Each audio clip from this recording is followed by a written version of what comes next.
God damn it, I hate boobs! We'll do a little bit of this episode and then call it. The murder that occurred in my office. The return of the great thief Yatagarasu.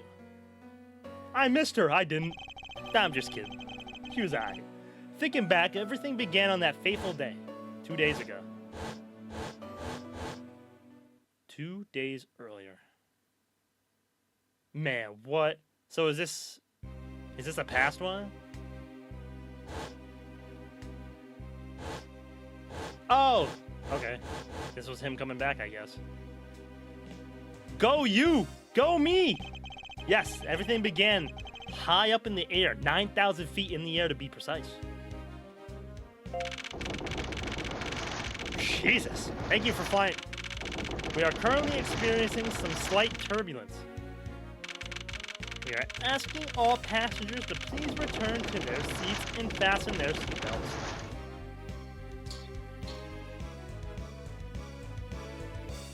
My eyes! Francisca killed someone. Bruh.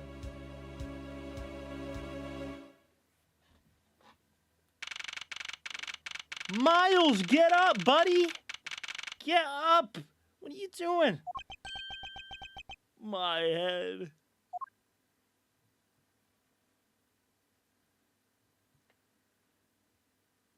I do like these little chibis too. Why do I feel like I just woke up from a horrible nightmare? 6:13, huh? Guess I was out cold for about 10 minutes. Huh, slight turbulence indeed.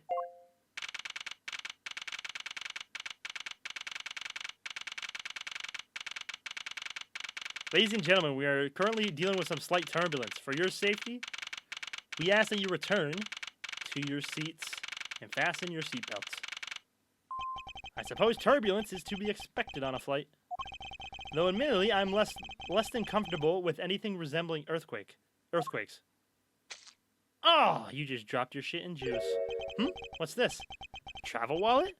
It's not mine. Oh. How does someone else's travel wallet wind up in my pocket? My head. I want this headache to go away. I'll take care of this travel wallet later. I hand it off to an attendant. Kinda airplane has an elevator. That's true. From earthquake-like turbulence to an elevator? What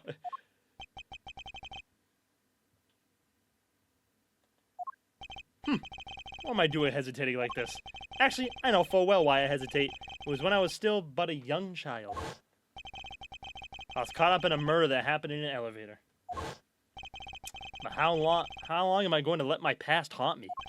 It's just an elevator. I'm a grown man now. I need to behave like one. That is crazy to have an elevator. It's fucking Gavin, bruh. What in the world happened? Is there something wrong, sir? I must ask that you please return to your seat. Yow! He's dead! He's fucking dead! Please calm down. We mustn't jump to conclusions without all the facts. What's wrong? Did something happen? Oh my god, why is there a court in a plane, bruh? You murderer! Oh my god. What? No! You have it all wrong. It wasn't me. Are we playing as Francisca?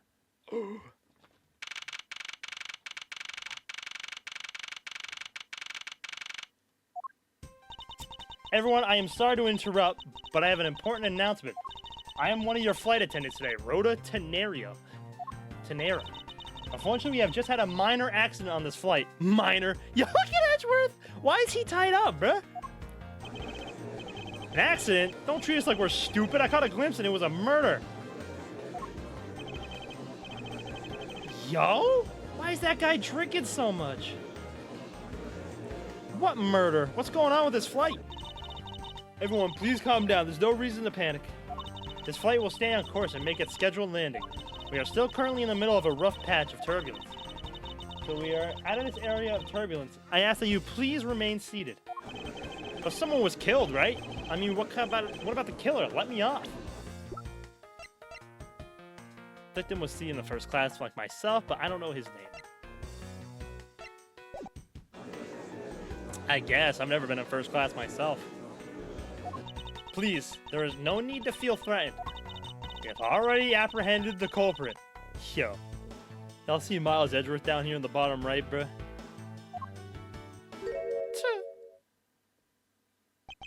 I ask that everyone please remain calm. What the heck is he talking about? Why should we remain calm? My name is Miles Edgeworth. I'm a prosecutor, and I assure you I am not the killer. Ha! Being a prosecutor doesn't make you incapable of murder, buddy. Now you listen here. I am not the killer. I simply found the body. So you say, however, I'm sure that you are the perpetrator of this crime. I swear on my honor as a professional flight attendant. What is that? What credence does that have? Oh, is that right? I know what I saw. And there's even very strong incriminating evidence to back me up. What kind of incriminating evidence is she talking about? We've already alerted the proper authorities at our destination. Until we land, you will remain in our custody by the powers vested in our captain. So we are going to play as Francisca, it looks like. I'm very sorry, but please understand our situation. Your situation? I'm more concerned with mine in the direction it's going in. I'm not about to just sit idly by while I get accused of murder. Miss Tenario, was it? Yes? Hi, Bendy. How you doing, man? I was wondering if you might give me a chance. Chance to do what? A chance to plead my case. And a chance to ask what you meant by incriminating evidence just now. To accuse a passenger of such a grave crime without allowing him to give a proper defense. Can the professional flight attendant inside you really call this action righteous? You have a point. Very well. I'll listen to what you have to say. It was her, bruh. But be wary of what you reveal.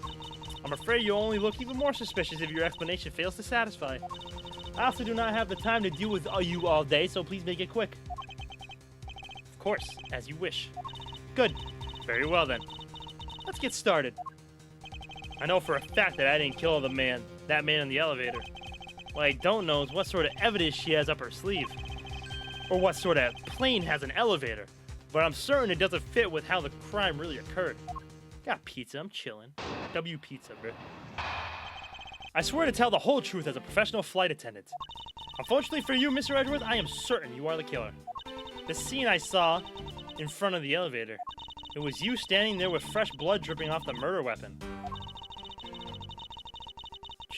Does she think a murder weapon was a wallet? So if you would please cooperate, we'll turn you over just as soon as we land. She thinks we could kill someone with a fucking wallet? Nah, she's not tainted. Jorkin. W. Jorkin. That's it. That's her evidence? I don't think you could ask for a more perfect witness testimony. Wouldn't you agree, Mr. Edgeworth? Not really. It's hardly perfect when there's a gaping hole in it. So, what you're telling me, lady, is that I killed this guy with a wallet? That has juice on it?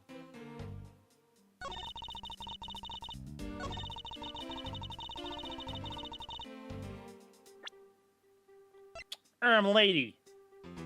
Objection! Miss Tenario. What is with the yelling all of a sudden? Ah, force of habit. Well, it doesn't matter. Miss Tenario, you say you saw the murder weapon dripping with blood. Is that correct? Yes. All that blood. Drip, drip, drip. Just recalling that scene sent a chill down my spine. Sorry, but your so-called professional flight attendant training has failed you. What? I'd like to direct your attention to this. Jorkin, do you know what this is? It's a travel wallet, right? But it looks a little big and bulky. Thing is, you saw me holding when I discovered the dead body in the elevator. Was this very travel wallet, Miss Tenero? What? Impossible. Now then, do you still think I'm the killer? That I killed him with a travel wallet?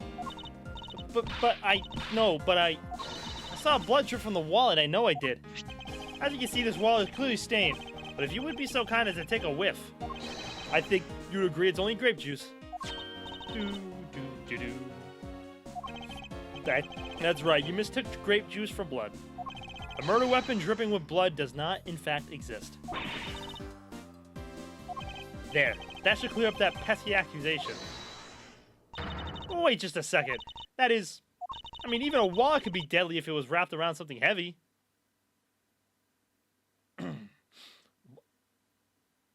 Why would you wrap a wallet around something heavy if you were going to kill somebody? Just leave the wallet alone. I demand that you show me what's inside, please. She's trembling and the tacked on please at the end. Sounds like I've got her. There's no need to look inside. Even you can tell from its appearance that it's light. No, I can't be sure of anything until I see the contents of that wallet for myself. She's a persistent one. I suppose we have no choice but to see what's inside. Miss Tenero, if you would be so kind as to open the wallet and check its contents for me. All right. I usually don't pry into passengers' belongings, but we have no choice here.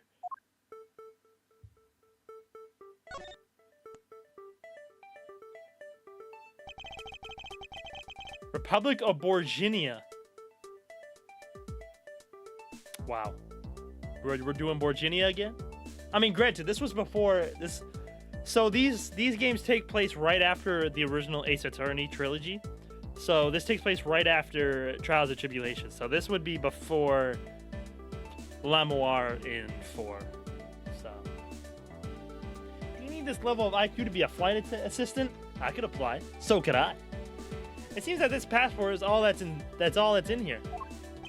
As you saw, there's nothing but a passport inside. This renders your wallet, the murder weapon argument, moot. Wouldn't you agree? But it's not our wallet. Yep. Please hear me out, Mr. Edgeworth. What is it now? Well, I was wondering, whose passport is it exactly? Ah, here we go, bruh. Can I take a look? Why not? I'm rather curious myself. This is... Hicks? Ackby. Ackby Hicks?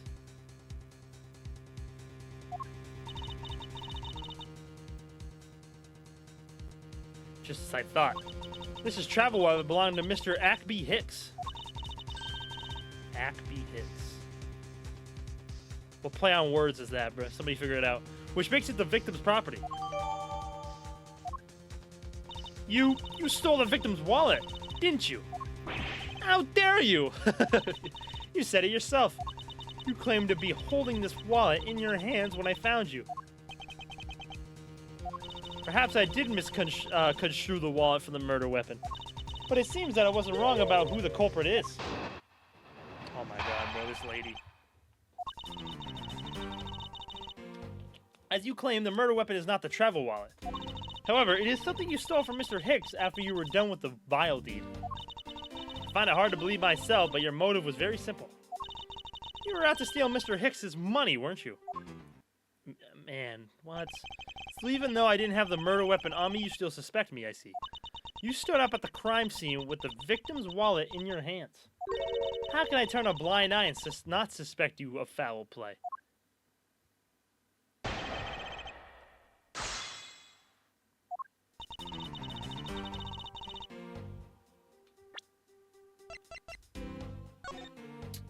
Meals, drinks, movies. Best restaurant in the sky.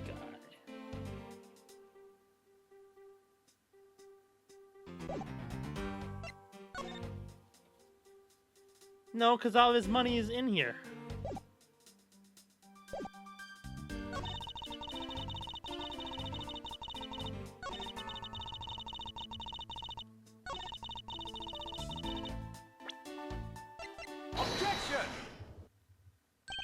I wonder if I might get a word in, Miss Tenero.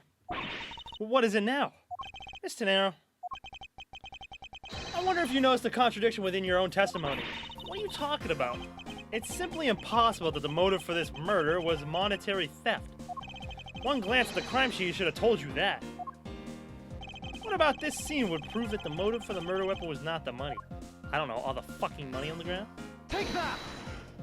If I may direct your attention to the things strewn all over the floor. Ah, that's right. The floor is covered in bills and coinage.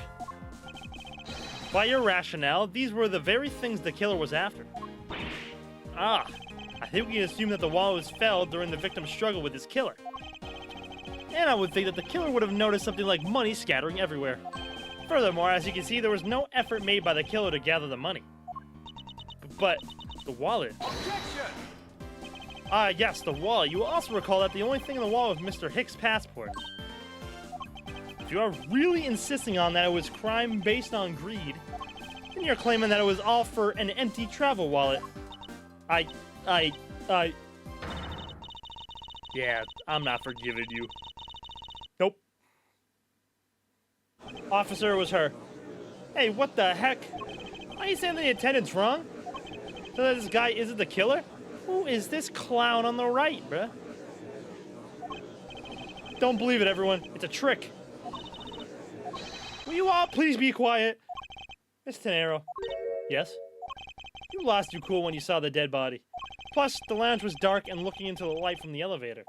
It's easy to see how you mistook the wallet in my hand for the murder weapon. I take no offense that you thought I was the killer. Mr. Edgeworth. Thank you for releasing me. Oh, he's Borginian. He's definitely Borginian. What is it now? Oh, wow.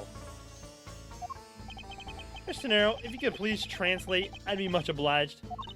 Sounds like Borginian, but I don't understand any of it. There's another attendant on this flight who... I said that he has given the runabout. I don't require an interpreter. I speak English just well, see? You, the attendant. Yes, sir. I want this person to be under the arrest until we arrive at the airport. Who the fuck are you? I'm sorry, sir, but what exactly are you hoping for? What is it you want? I'm finished talking to the likes of you.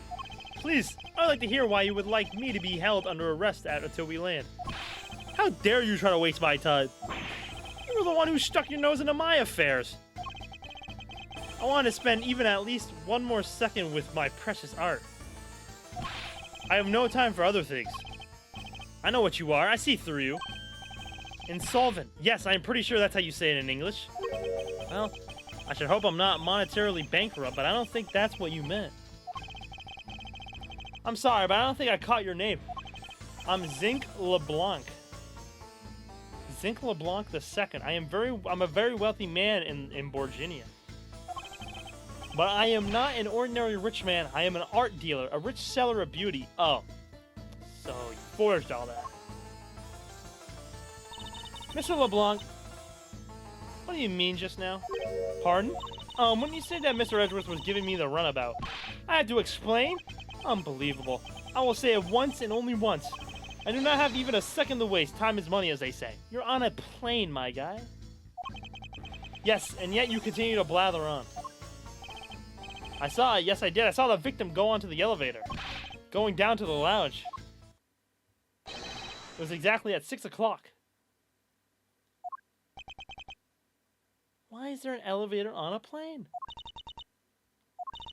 What's the significance of that time? At 6, he says.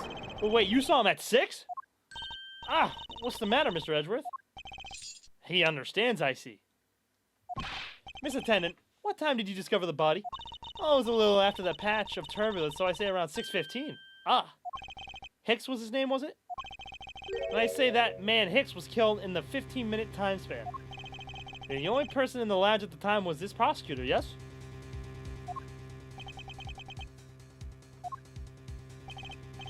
Yeah, I was in my seat the whole time. This guy's about ready to lose it. Me too. I was watching the movie and enjoying a fine glass of grape juice. A lot of glasses of grape juice. I was still eating. Still haven't finished, see? Bro's eating a massive thing of steak. The other passengers have an alibi, so you have no problem with them, I suppose. No complaint, I see. Not a single word against this, right? I have no ways of discounting what you have put forth at this point, but it wasn't me. Oh, so you say? But do you have, what do they say? The evidence? Mr. Edgeworth, are you really the culprit after all? Mr. LeBlanc, I suppose you are quite certain in what you saw, enough to give testimony? Of course! I was looking at the man the whole time. He was playing with that annoying little, small machine the whole time. Machine? Yes, that's what you people call it in English, yes? It was making me crazy with the click, click, click. From that description, it sounds like some sort of small computer. I believe what Mr. LeBlanc is talking about is a cell phone. I have to say that I did see him playing with it quite a bit myself. A simple cell phone? A laptop organizer I could see, but it's kind of low budget. I hate that noise, little machine in his hand. Not a fragment of beauty. All it produces is ugly sounds. Anyway, I know what I saw. Miss Tenero? Yes? I was wondering if I might be granted permission to examine the crime scene. What? You want to examine the crime scene? If you would grant me a little measure of time, I'm sure I can produce the real culprit. I don't like the sound of that. Fox in the duck pen. Yes, I think that is how you say it in English. It's Fox guarding the hen house, and I believe my innocence was proven earlier. And if I'm given the chance, I can clear up all the remaining doubts. Mr. Nero, if you wait until we arrive, there's a good chance that some evidence will have been destroyed by then. I understand. Let me see what the captain has to say. This should not be approved. Please, Mr. LeBlanc, in an emergency, all decisions are to be made by the captain alone. Now, please wait here while I go ask the captain what to do. I'll be right back. I'm going to guess they're going to say no, and we're going to have Francisca do it. You are not planning to erase evidence when you are doing your investigation, yes? Of course not. Ha! We will see. Mr. Edgeworth, you have the captain's permission to investigate the crime scene. What? Unbelievable! I am in your debt, Mr. Nero. However, there is one condition. I am to supervise you. Can you agree to that? Of course, I see no problem with that stipulation. It's only natural as I am still a suspect in this case. I take full responsibility and will watch Mr. Edgeworth's every move. Why do you care so much? I hope this is a reassurance enough that there will be no foul play. Now then, Mr. Edgeworth, shall we proceed? If you should need my help with anything, please feel free to use Y to talk. It's time to head to the scene of the crime, the first floor lounge. Why is he constipated pointing? He doesn't like us. I don't know why, but he don't like us. Damn! Hey, lady. What you doing over here? Joel? What's up, Joel? Joel, have you played these games before? Excuse me, but may I have a word with you? You there! If you need something, please ask Miss Rhoda over there, okay? What the? Hey, wake up, you! I'm terribly sorry that she's being so rude, Mr. Edgeworth. No need for you to apologize. I just find it hard to believe she's asleep on the job. If I was her boss, I had seen to her salary was cut so low that it was in the red. Oh, shit. My fault.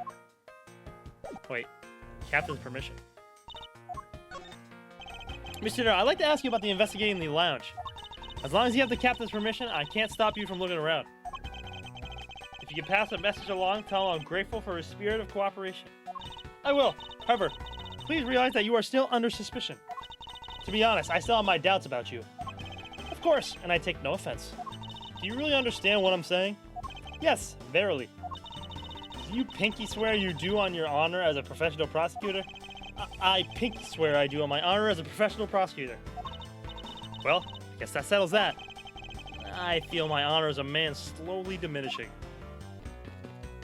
What's up, shithead? Hurry up and investigate. Time should not be wasted. Precious is human time, is how you say I believe it. Yeah, bro, he's gonna pass out. You, look at all these goddamn bottles, bro. Oh, shit. Ah, shit. I didn't finish. I want to thank you for helping back there, Miss Tenero. It was nothing. You should thank the captain for getting you permission. But just so everything is perfectly clear, I still don't trust you. Your standing with me hasn't changed one iota. I see. I'll bear that in mind. I received an order from the captain earlier. He wanted you to know that. We reserve the right to stop your investigation if we feel you are not making progress. When we do, he asks that you please return to your seat at that time. So my time runs out at his and his crew's discretion, does it? I have to find a way to discredit Mr. LeBlanc's testimony before time's up. I understand. By the way, is there any place you could think of where the killer might hide on board? I don't think so. After every first-class passenger was accounted for at his or her seat, we made a thorough search of the plane. As for business and economy class, no one can move between those two classes in first class without a staff keycard. And we found no record of keycard being used at all, which means that I have a first-class killer on my hands. At least I know that much for sure. And one other thing. No one else has been allowed near this crime scene since the murder was discovered earlier.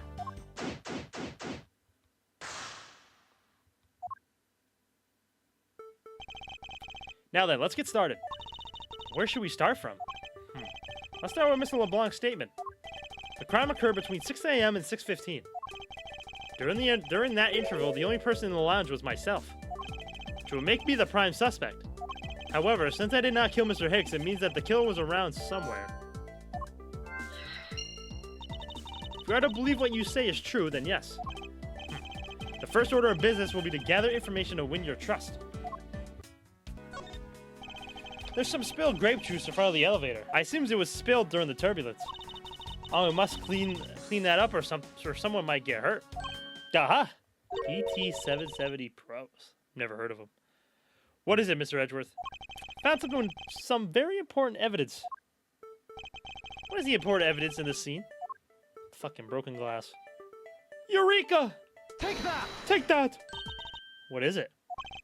They're a little smudged, but I think we can both agree there are a set of footprints. So you think, yes, these belong to our killer. Oh, then maybe we should check the shoe size of everyone in the first class. I don't think they'll be of any help to us. Unfortunately, the prints are too smudged, which will make it hard to get a definitive match. Oh, I see. The in-flight shop is just beyond these shutters. They have an in-flight shop? Bro, how big is this fucking plane? Ask if they have a zoo. But we don't have permission to open them, so I'm afraid I must leave them closed. There must still be clues to be found here. In this lounge, I must remain ever vigilant. What floors does this elevator service? Only the first and second, although it can also go down to the cargo hold. However, that requires a flight crew keycard. So the only floors accessible to the passengers are the first and second, huh? The victim's body was found inside the elevator that connects first floor with second floor. I won't rest till I've inspected every suspicious-looking nook and cranny. The roller coaster inside the amusement park of the plane caused the earthquake in the airplane. Wow, sounds stupid. I mean, hey, I've heard stupider. Wonder what was hanging off of his lanyard. Something's missing from this picture. Now if I could just put my finger on it. What's this sinister-looking figure on the floor here? Oh, that's a piggy bank of our company mascot, Captain Ugo. It's just one of the many pieces of merchandise we sell at our in-flight shop. This bank is a limited edition and it's so popular that we're down to our last one. You have an in-flight shop? Yes, it's just beyond the lounge to the right. The shutter of the store is closed at the moment. But it was open the whole flight until Mr. Hicks's body was discovered. There's blood on here. Could this have been the murder weapon? Can I take a gander at it? Okay, it's not there. Money is strewn all over the floor of the elevator. I would guess it was all in Mr. Hicks's wallet at some point.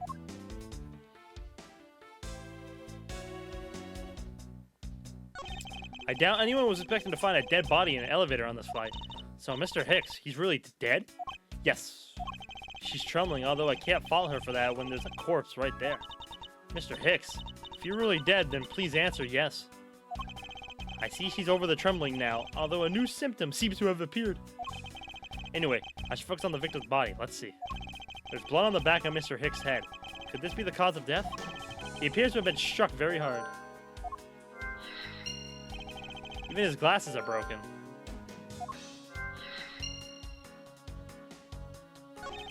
Okay.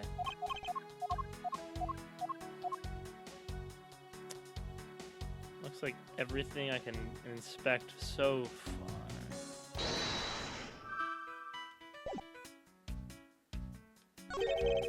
There's something that's sticking out of his pocket. Hope he won't mind if I take a look at what's inside. It's a picture. Wow, he looks so happy, bruh. Looks like it was taken inside a building somewhere. I guess he was having...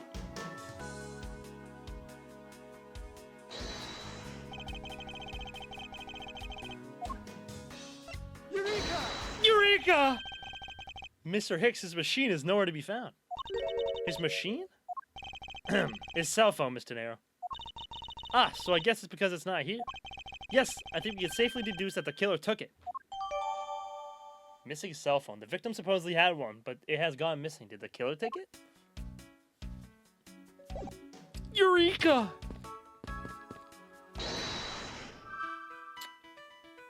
Damn.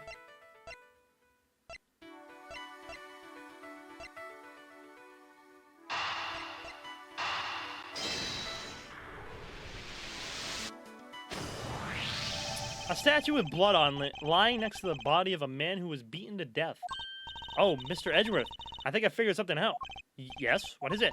The way the blood is on this, it looks like it matches up with the wound on his head. Well, aren't we deserving of the master of the obvious title? Well, what do you think, Mr. Edgeworth? Don't you think that's worth investigating? It would appear that this figurine is our murder weapon. Oh, I just knew it. I mean, I can't think of any other connection. Perhaps master of the obvious would be more befitting. Oblivious. My fault. I was wondering if you noticed anything, Miss Tenero. Yes, I can't help but notice the sad atmosphere in here. Yes, it is a rather tragic crime. I'll say, robbing the poor man after bludgeoning him to death. Talk about rubbing it in the salt. I can't forgive someone who would do this to a passenger of mine. I swear as a professional flight attendant that I will capture the culprit with my own hands. And I promise as a prosecutor to solve this case with logic and deduction. I should go over all the leads I've collected so far one more time. The key to solving this lies at the intersection of my logic and the evidence. Did you notice anything? I was wondering whose footprints those are next to the elevator. I'd say the killers, wouldn't you say? Even if they aren't, I'm sure they're a vital clue to solving this case. Oh, maybe they are. Maybe there are other clues waiting to be found in other places. Come on now, Mr. Edgeworth. Let's go find them together. A word of advice. Nobody likes a credit thief, so stop stealing my lines. True, there wasn't anyone in the lounge other than myself right before the turbulence. But if the killer was in the elevator along with the victim, then that's a different story. In the elevator with Hicks? If only I could prove that the killer rode the elevator with Hicks.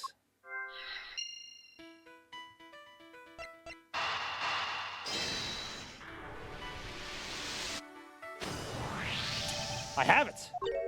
I'm sorry, but I don't understand, Mr. Edgeworth. I can prove that someone other than myself was here around the time of the murder. What? Really? Yes. It's rather simple, actually. The proof is in the pudding, or rather, the grape juice in this case. These footprints here confess to me this very fact, that someone exited the elevator alive. Seeing as how the victim is dead, that would mean a second person. But couldn't the footprints be from Mr. Hicks himself? Ah, but if you take a look at our victim's shoes, you can see the soles are spotless.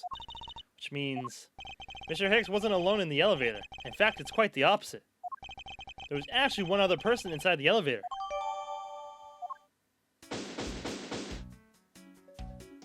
Nice. What's going on over there? This fucking guy, bro. Oh, she's Virginian? Unforgivable. This is unforgivable. You understand what I'm saying? The movie is late. It is the same level of bad as it is as if the plane arrived late.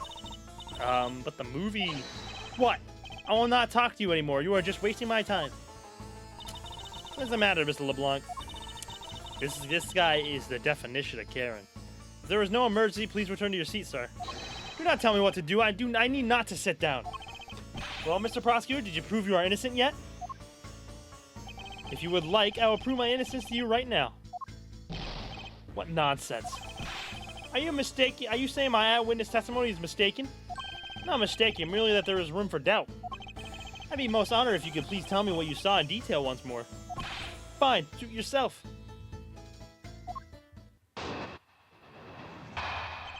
What I saw. I'm certain I saw Mr. Hicks enter that elevator. It was when the needles on my pocket watch pointed to the 6 and 12. The body was discovered 15 minutes after that in the lounge, yes? Then you, the only person in the lounge that time, must be the criminal. Mr. LeBlanc's conclusions seem to make logical sense. After all, the only person in the lounge at the supposed time of the murder was me. Sell my eyewitness testimony if you think you could destroy it, then come let me see. Hurry, do I look like a man who is having the time to wait for you? Why is he so irritated? I'm the one accused of murder here. Anyway, I must find a way to discredit Mr. LeBlanc's account somehow, and fast.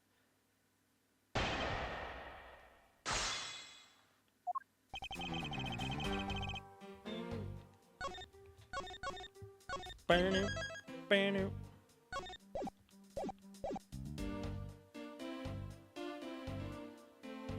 Hold it! Mr. LeBlanc, were you able to get a good look at the inside of the elevator at that time? Of course I saw what was inside. Now, are you sure that the victim was in the elevator alone? Yes, the only person inside was that Mr. Hicks man. This last after is a bit too important to let go.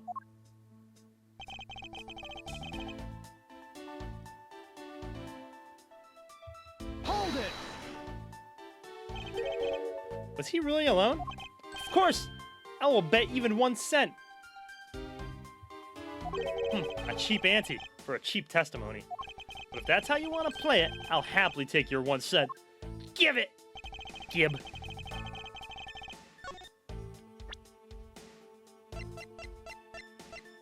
Objection! Mr. LeBlanc, what is it? There was a very glaring contradiction in your testimony. What do you mean? Please take a look at the area in front of the elevator. There, at the spilled grape juice. Yes, and will you admit you also spilled it with the blood? No, it spilled itself during the turbulence. But the interesting thing here is the set of grape juice footprints. Also, you owe me a cent. Footprints? Yes, the ones that lead from within the elevator out into the lounge itself. It's evidence that proves that someone other than Mr. Hicks exited the elevator alive. There must have been another person in the elevator with Mr. Hicks. Now then, I'm done playing games. Why don't you tell us the truth? Huh. Can you please translate for us? Damn! Oh my god, bro. No way, that's totally impossible, I guess is what he said. Why does she look like a zombie? Her eyes look like dead. No way, that is totally impossible. I know there was no... Oh my god. I know there was no other person in there. I saw it with my own eyes. If you want to know what I think, Mr. Edgeworth, I don't think Mr. LeBlanc is lying to us. I suppose she's right. He doesn't seem to be lying. But then what does it mean? What about this contradiction? Mr. LeBlanc, please, just once more. You will recall the details of what you witnessed for me. You didn't see her eyes? Her eyes were like completely like grayed out. Like there was no pupil or anything. I was upset. I was very upset when Mr. Hicks passed by my seat. I was always checking the time over and over again. I happened to follow that man with my eyes when he passed me, and I saw clearly into the elevator when he was entering. But I saw that there was no one else inside. No one. Other kinds of eyes. I see. I see. What? Dare you two have an issue with my eyewitness testimony? Not at all. Please forget I said anything. Yet again, he doesn't appear to be lying. But I can't let this testimony stand as the truth.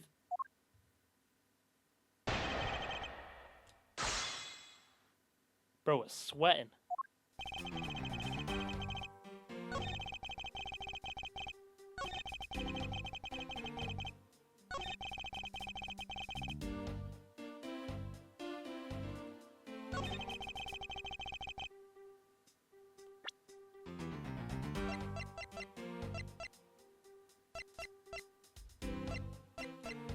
They had to press him. Hold it! So, are you still upset now? I'm always upset. The only time I'm not is when I have a piece of art in my hands. It's surprisingly easy to believe that about him. But I was even more upset when Mr. Hicks walked up by me. Hold it! Why were you so attentive to the time? Because something unforgivable was happening. Come to think of it, you weren't yelling about something unforgivable earlier. I was giving a complaint to the attendant about the movie starting time. Return back to me my time and money. You understand the point. Movie? Is he talking about the in-flight one that's mentioned in the magazine?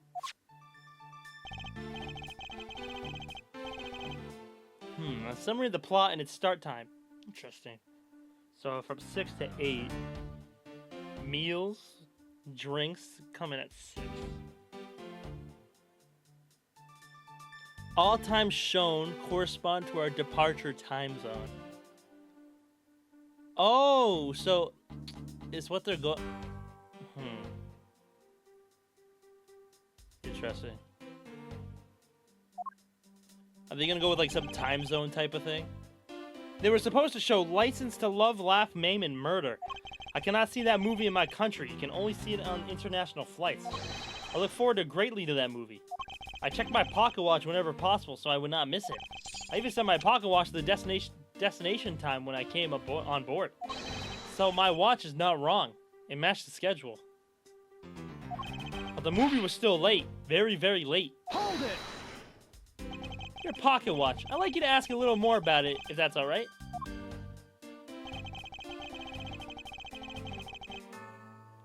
Hold it! So this movie you mentioned, is it the one listed in the Sky magazine? Yes! I was so looking forward to watching License to Love, Laugh, Maim, and Murder. Mr. Nero, was this movie shown on this flight? Yes, it was shown at the scheduled time. Isn't it possible you simply slept through it by accident? Nonsense, you doubt me? No. Now stop pointing at me like that. Odd. How did he miss a movie that he was clearly hoping to see? I checked my pocket watch a great number of times, that much I know for sure.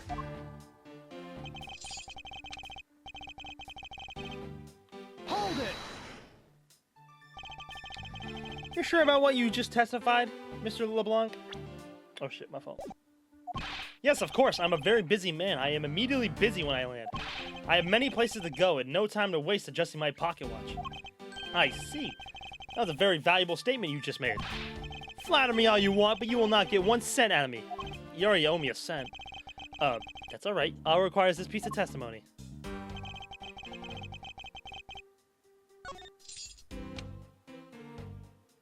To my destination's time.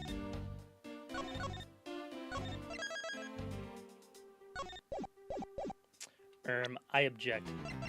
Objection!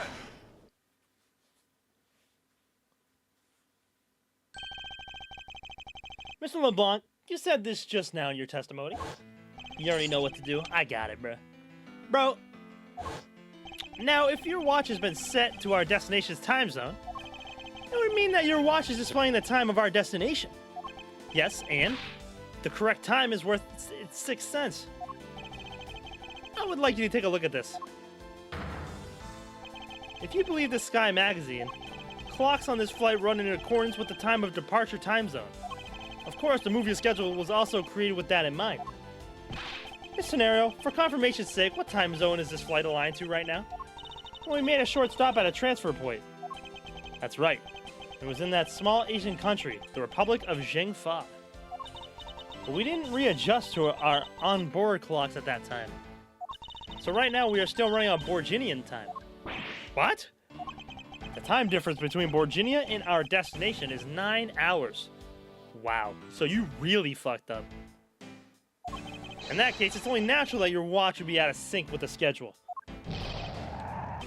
Further, with your analog watch set to our destination's time, it would appear to be running 3 hours fast when compared to our flight's onboard clocks.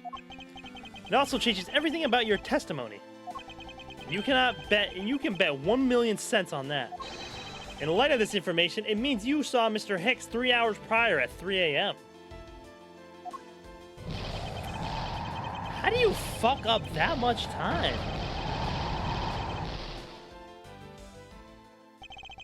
This should clear up all the remaining accusations. So this is basically why it is the time frame for the time of death, right? Yes, because Mr. LeBlanc saw the victim enter the elevator at 3 a.m. Means that the time of death could be anywhere from 3 to 6:50. Like, how do you mess up that much time? If he went in the elevator and then turbulence and then he's dead. Man, no, this guy's an idiot. The question now is, where was Mr. Hicks during that span of time, and what was he doing? I've got something to say. And you are? Yeah, oh, like, look at her eyes. Look at her actual eyes. I'm Cammy Mealy. Of course your name Cammy, bro. I'm a flight attendant. What is it you wish to say? Well, I think your story's a little different from how I remember it. You were asleep. What do you mean, Cammy? I saw Mr. Hicks sitting in his seat at 5 a.m., you know. What? How could you be so sure? How could you be so sure of that time? Oh, that's right. He pushed his call button while we were panicked at the transfer point. Parked. My fault. This flight will be making a brief stop to refuel and transfer cargo in the Republic of Zhengfa between 4 and 5 a.m. We ask that all passengers remain on board at the time. Thank you for your cooperation. Ah, the stop we made for refueling and cargo transfer to Zhengfa, correct? Yes, it was from 4 to 5 a.m. according to our clocks.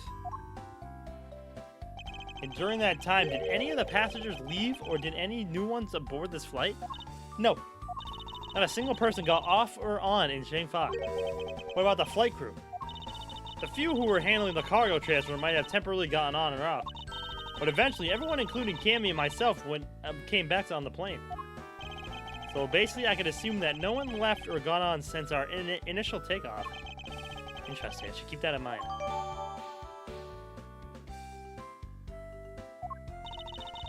Yeah, and I answered his call. I can tell you Mr. Ackby Hicks was there in his seat when we took off again at 5 a.m. Miss Mealy's testimony. Alright then that puts the time of the murder between 5 and 6:15. Okay, now what time did you come down to the lounge, Mr. Edgeworth? I remember coming down here at almost as soon as we left Republic of Zhengfa. Ah! You were here the whole time from 5, yes? And you are the only one who could be the killer. Mr. Edgeworth? Were you really here in this lounge the entire time from 5 a.m. onwards? Unfortunately, yes. But then how do you explain the footprints? Is not that obvious? This man waited for Mr. Hicks here in this lounge waiting to kill him. And then he put the corpse into the elevator. That is when the turbulence happened. My eyewitness testimony may have been mistaken. But what time I saw Mr. Hicks enter the elevator on the second floor does not matter. Because the entire incident concluded here in this lounge. Everything happened in this lounge? Is that what you really believe, Mr. LeBlanc? Well, do you have another idea? I simply feel that there is something out of place in the scenario you presented. Is there something that can tie this crime to a location other than this lounge? Usually on display at the in-flight shop. Take that! The murder weapon. This little piggy bank is sold at the in-flight shop. It is sold there and only there and is not displayed here in this lounge. How then did it find its way here? Don't you find that a tiny bit suspicious? Such a trivial point. It only means you prepared it, taking it from the shop first before coming here. It doesn't prove you are innocent at all. Is there no way to win this man? There's no way to win with this man? If I may. What is it? You see, well, it's just as Mr. Edgeworth says. Oh? Why do you know this so well? Well, it's just that piggy bank was there in the shop. I saw it with my own eyes. And when was this? It was maybe around 5:40 a.m.? Isn't that just before we hit that patch of turbulence? That's right. You were in the shop just before the turbulence? Yes, that was. Come to think of it. Mr. Nero, when I found the body, I believe you came out of that door. Yes, I did. What is beyond that door? That's the flight attendant's room. Then you were on the first floor. Yes. I had to do something at the shop in the flight attendant's room. So I went to the shop first and then to the flight attendant's room. Are you saying you passed by me at some point? Yes, you seem really into the issue of Sky Magazine you were reading at the time. I don't suppose you noticed me walking by. I vaguely recall someone walking by, but I didn't take notice of who it was. Anyway, the piggy bank was definitely there at the shop when I went there. Why did you go to the shop in the first place? I went there for a work-related matter. Work, you say? Yes, the upkeep of the shop is also one of my responsibilities. Why did you not say anything about that until now is what I want to know. In any case, I believe it's clear that the shop needs to be investigated as well. Shall we head over there then? Hold it! What is it now? What is it with that whack-ass smile? Aren't you forgetting something, Miss Rhoda? Don't you need the captain's permission to check the shop? No, I haven't forgotten. I have already asked him for permission to search the entire plane. So I think we're alright. That's weird. What is? She did it. Well, I just talked to the captain, see? And he said that he didn't give you permission to do anything like that at all. What is the meaning of this, Miss Tenero? It means she's lying. Go on, admit that you are. You said you had permission to search all over, but you don't. And yet here you are. You, flight attendant, what are you trying to do? Pull the sheep over us? The captain's calling for you, Miss Rhoda. Oh, but don't worry. I already got permission to search the shop from the captain. See, unlike you, I do things the right way. I don't trust her. Miss Tenero, why would you do such a thing? Please excuse me. She knows her ass lying. Looks like I get to be in charge now. Please go back to your seat, Mr. LeBlanc. Now then, Mr. Edgeworth. If you would follow me, I will be your guide from now on. There's something about Miss Tenero that has piqued my curiosity. But right now, investigating the in-flight shop is my top priority.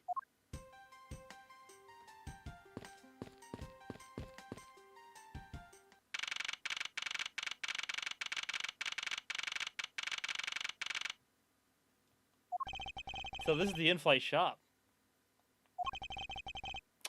It's quite a mess in here. You think? Could Big Booba be the culprit again? Maybe. She is very off. Guess I have to clean things up. Hold on, you can't clean up a potential crime scene. Oh, thank goodness. I hate cleaning so much. Yeah, she's creeping me out, Doug. I must have rushed things here. Must remain cool, calm, and collected. Because this piggy bank was left at the crime scene. There's a very good chance that the killer had paid this place a visit. Alright. I think this is a good place to stop for now. 2. What are these? Oh, those are our company's completely original line of suitcases. They're practically flying out of the door. That's how popular they are. You should buy one and see how you like it. You won't regret it. Perhaps that's how things work on this flight, but in the real world, you try, then buy. No way. But either way, it doesn't really matter. True. Either way, why would anyone buy a suitcase after they boarded the plane? Anyway, see that? Just look at all the Captain Ugo heads painted on there. Cute company mascot, isn't he? There. They're painted on with a lot of care. Doesn't he look like he's about to jump out at you? Where? Oh. It's certainly making something jump inside my stomach. Huh? Oh, I guess there's no fooling your refined taste. Look like you really wanted to get one. I thought I was going to finally make my first sale, but you saw right through it. Glad that's done, though. Never make me try to give you a sales pitch ever again, okay? But I never showed any interest in it to begin with. It really is pretty horrible, isn't it? You want to know something? This suitcase was designed by Miss Rhoda. Miss Tenero designed this? Yeah, it was a company-wide contest. Oh, well, it does have a very sharp design sense. Sharp. Like stinky sharp cheddar, maybe. Damn. I really have no idea why the bigwigs decided to go with it. It's so bleh. Miss Tenero designed this? Did she? Definitely not what I would have expected. Damn! You okay? I'm fine. Please watch yourself, Miss Bailey. Oh yeah, suitcase freely rolling around has got to be a safety violation. Here, I'll put it back. Surprised you look at the skirt and not the tits. Her tits are completely out. The glass from this display case door is shattered all over the floor. It looks like there's nothing on display inside either. Hmm? Wait, actually, I think there is something. What's this? A mini captain's hat. It's a tiny captain's hat. I swear I've seen one of these before. I don't know much about this shop, but you can still ask me about whatever. So what do you think about what has happened regarding this case? Oh, I don't know. I think you're the killer, though, Mr. Edgeworth.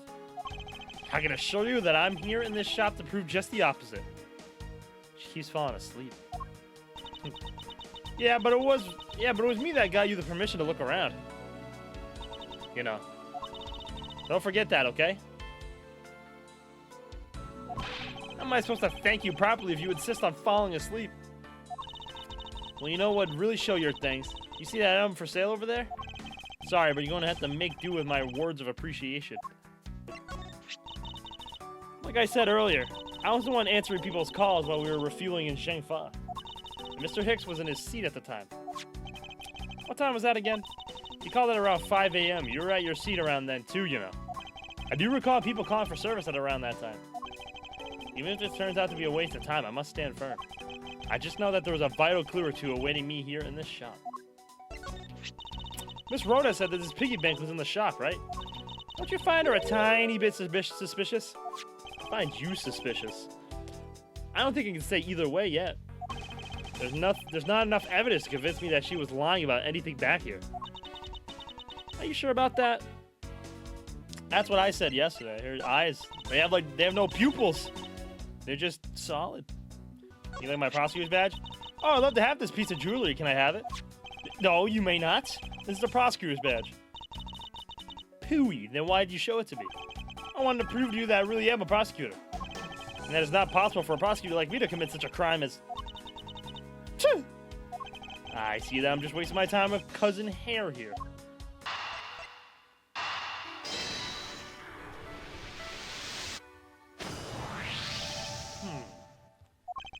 The hat probably used to be on the piggy bank's head. Let's give it a go and see. Oh. I believe this piggy bank was forcibly removed from this display case. Does this mean that the killer broke the glass to get it?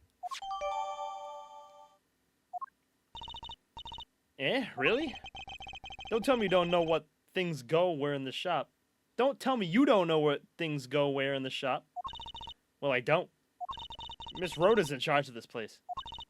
So come on, how should I know anything? I sense that further inspection of this display case is needed. I can deduce, okay. The glass on this door is broken. Perhaps it was the killer who broke it in order to take the piggy bank? But it's a bit odd that inside the case is so devoid of glass shards. Plus, the glass broke rather cleanly. What is it? I touched the glass and it cut my finger. Phew! It hurts, Mr. Edgeworth, it hurts!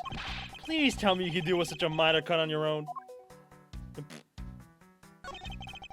Is this the same man as the one portrayed by the statues around the elevator? Yeah, it's a paperweight of the founder of Go You Airlines, Mr. Ugo Hoos. Hi, what's Miss Booba's age? 24, I think. 24. Same age as me. How you gonna let a guy named fucking Zink think you're the killer? Don't ask me, bruh. This guy's always pissed.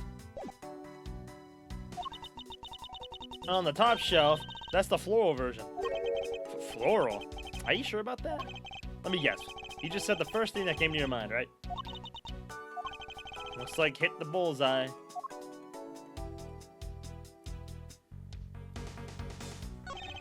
Go You Airlines related books lines this shelf.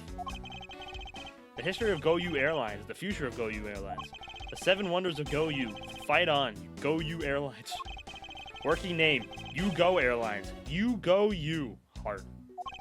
The titles make it very clear that they won't be making the top sellers list anytime soon. Eureka! Eureka!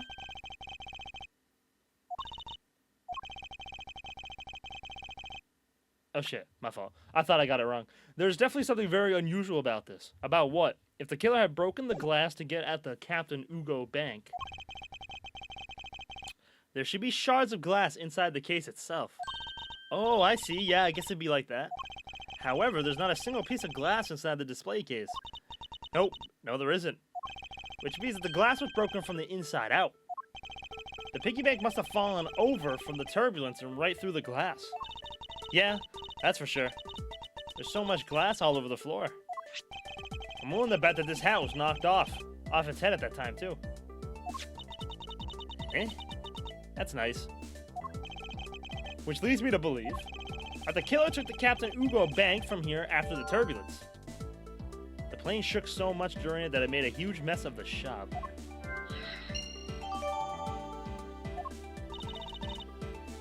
Eureka! Take your power naps on your own time, Miss Melee, and listen when I'm talking. What? Oh yeah, I also switched it to the arranged music rather than the original. The original's good, but the arranged, like during like the arguments, oh my god. Y'all gotta listen to this, bro.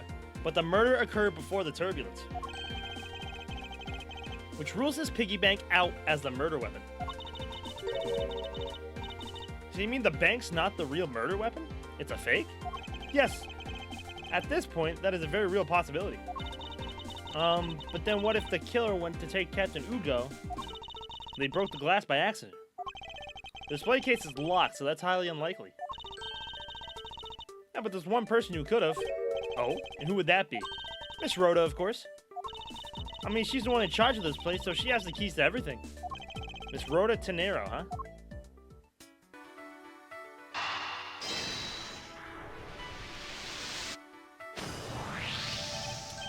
Yes, there's definitely something wrong here. What's with the son yelling? Tell me, Miss Mealy, don't you think there's something strange about these suitcases? Oh, well, sure, they totally ooze strange, like the color and the such. That's not what I'm talking about. Now pay attention. Yeah, you're scaring me, Mr. Edgeworth. Sorry. These suitcases are lined up a bit too prim and proper. Yeah, they look a bit uptight, don't they? But I guess they take after their creator. Again, that's not what I meant, Miss Mealy. Don't you find it unusual that these cases are the only things undisturbed by the turbulence? Never mind. I'd sooner find an answer by inspecting these suitcases myself. Upon closer inspection, they really are quite hideous. They are gross. I wonder how Miss Rhoda would have reacted if she heard you what you just said. What's wrong? She makes a good point. It'd be wise of me to watch what I say out loud. What's this? I spotted something that's not quite right. What is so unusual about this suitcase? I mean, there's no stoppers. Yo, what's good, Desert? Welcome to the stream, homie. How you doing? Or, actually, no. The wheel has pink on it. Take that! There's something very peculiar about these wheels. Huh? As in? As in... There are no stoppers in place of these. Without stoppers, one would think that the turbulence would have sent it flying. And? And it's so, it is very likely that this suitcase was placed here after we hit that turbulence. Let's take a closer look at it, shall we? Why is it so far away? There we go. Ew! What is that? That is nasty.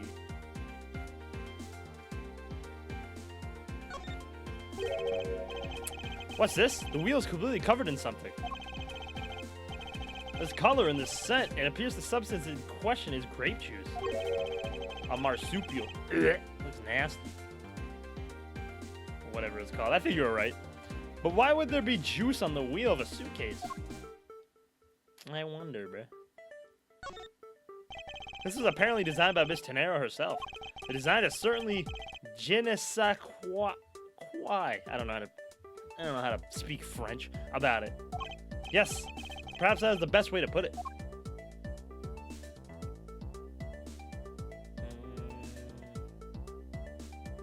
$1,200? A $1,200 price tag. Not exactly priced by someone with a conscience, I'd say. $1,200 for this piece of shit? Hell no. Got me fucked up. It would appear to be unlocked. Let's take a look at what's inside. Oh. A piece of cloth. Wow. What a dummy. It's soaked with blood. Ah, it's blood. It appears that this suitcase is very strongly tied to our murder after all.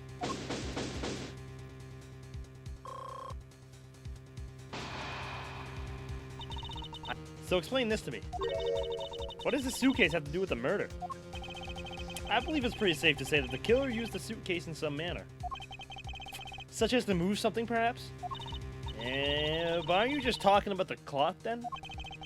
That alone is too small. A larger item would be needed to be moved. Wait, larger item would be needed to move what I'm thinking of. The thing I believe the killer used the suitcase to transport is the body? Take that! So Something that would fit inside a suitcase that is also covered in blood. Sounds like a dead body, doesn't it?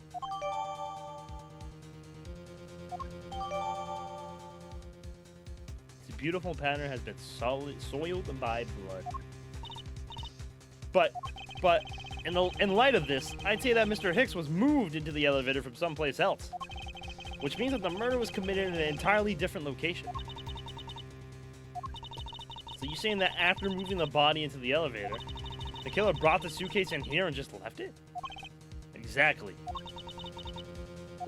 What is it? Nothing. Just that. I was thinking about what Miss Rhoda said about coming here for something. Excuse me, Mr. Edgeworth. Oh, hi, Miss Rhoda. I wanted to give you a bit more time.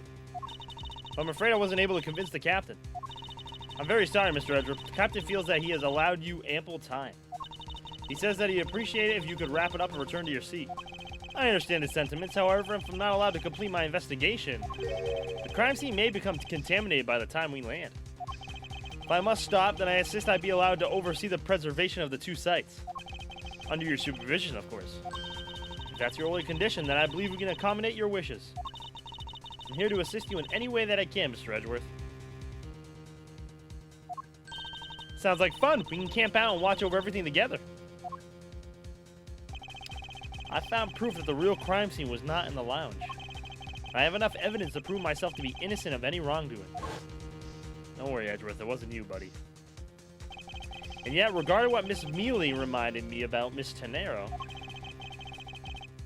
can't allow my investigation to end here. The truth must come to light. To be continued. What if the killer's the captain? Well, we better see the captain. No, bruh.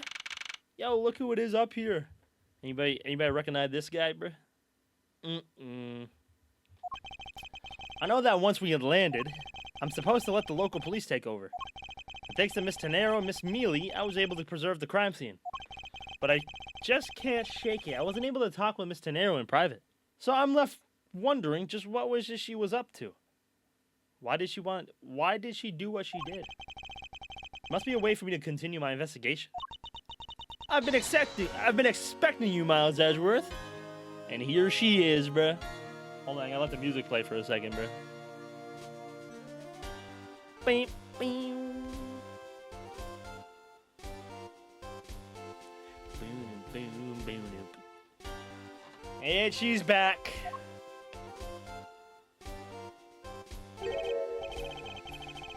Franziska? I thought you were still in Germany. I go where I am needed. Wherever there are criminals to be caught. I love this song so much, bro.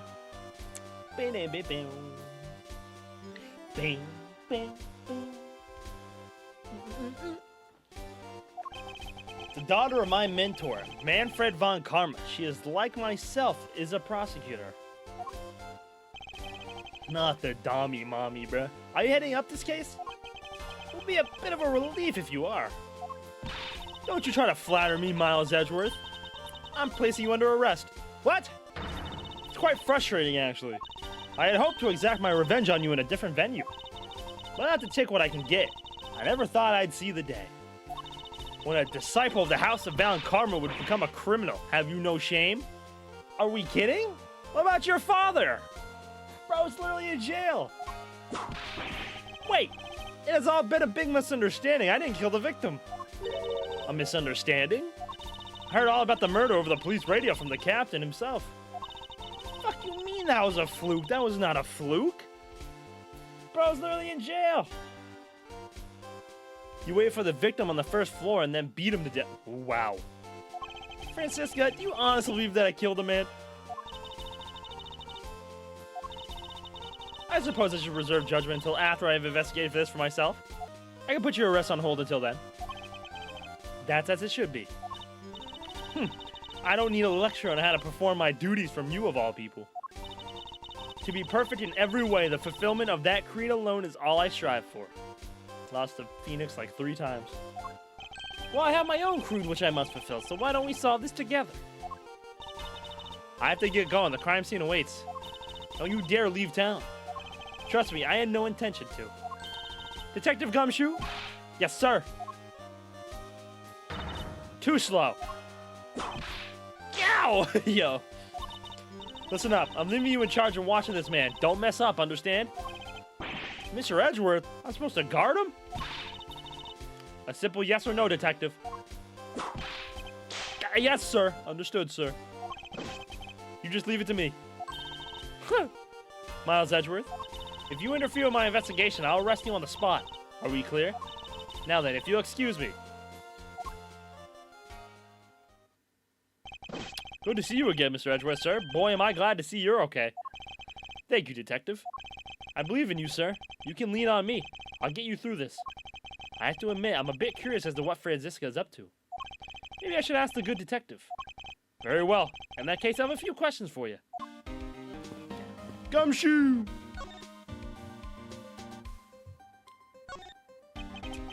So how's the initial investigation going? We just shipped the body off to the coroner's office. Well, we're taking statements now, sir. That sounds like Franziska. She was always good at quick responses to a case. I'd say she was a little too quick, sir. Oh, how so? I rushed over as soon as I got word of the affair, sir. But somehow, when I got here, Miss Von Karma was already here barking out orders at everyone. It was kind of creepy, as though she knew there had been a murder or something. And come in advance to await your flight's arrival. That is sort of odd. She did show up rather quickly, and out of the blue. Plus, I still don't know why she's here in America. There must be some backstory to all of this. Yeah, because did she fly off to Germany at the end of 2? Miss Von Karma! Yeah, she also showed up at the last case of the third game. Miss Von Karma just kind of popped up at the prosecutor's office about a week ago, sir. Something about chasing down leads related to a certain incident. No details? It's kind of top secret, so she can't talk about it, even with me, sir. Knowing her, the only type of talking she liked to do is with her whip. Plus, I doubt the top secret part was what stopped her from talking to you, detective. Although, wonder if her case has anything to do with mine. Anyway, that's about all the info I have, sir. We should find out more as we investigate. Yes, it is high time to resume my investigation. Starting with talking to the people involved in this case afresh. Good thing it was a false alarm, right, Mr. Edgeworth? So the Steel Samurai is finally getting a movie. Completely ignoring me as usual. Alright, I think we can go back in. Is that the captain? So you must be the captain. Why, yes I am. And who might you be?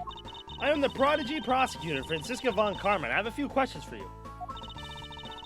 Don't you dare, Captain. Getting friendly with another woman. What? I'll never forgive you if you do. What are you talking about? I only have eyes for you, my dear Cammy. I see. I wouldn't bet money on our dear captain to be much of a reputable person. Sure you don't want to ask the captain some questions, sir? He was in the cockpit the entire time. I highly doubt he would know anything of use. Anyway, I like to leave that type of witness to Franziska and her whip. Damn. Gumshoe, get out of there, Gumshoe. Oh my god, this guy, get off the plane, bro. We landed. Jesus. Now see here. Sorry. I'm sorry. How long do you intend to hold me? Is it possible for me to be the criminal, I tell you? Oh, good. They're indicting him. Good. Mr. LeBlanc? Oh, it is you. Tell this man to stop stopping me from going. Time is money. I don't have even 1 second of wasteful time to spend. Did you finish taking his statement yet? Yep, all done, sir. I do not concern if you're not done examining the cargo hold. I want my cargo back. If you make a single scratch on my art, you will pay. Art? What sort of art? Mr. LeBlanc is an art dealer, so he's got a bunch of artwork down in the cargo hold, sir. There's practically a mountain of them, large and small. From folk costumes to stone statues, they sell all kinds of arts. Old costumes. Speaking of which, Mr. LeBlanc's hat kind of looks like that other piece of cloth. Oh shit, it does. I didn't even realize. He loves to waste time being angry. True, I should say. Mr. LeBlanc, can you please take a look at this for me? Oh, it's a Borginian cloth. As I suspected, your hat is made of the same material, I suppose. Yes, of course. This fabric is so famous. Orders come from over the seas for more. Okay, Borginian cloth. Then this is the cargo you were talking about earlier? No, my cargo this time is much, many gigantic. You, detective, when can I have my cargo moved? You can get your cargo back when we're done investigating, pal. The stubbornness of you police, it is no good. And it is no good that attendant refused to exit the attendance room, too. That attendant? What if he's talking about Miss Tenero? What do you mean by that attendant, Mr. LeBlanc? She was taken into the attendance room for an interview. And then they still have not come out. They make no sign of coming out either. I was finishing my own interview much earlier, quicker than her. Why is Miss Tenero's interview the only one that's taken up so much time?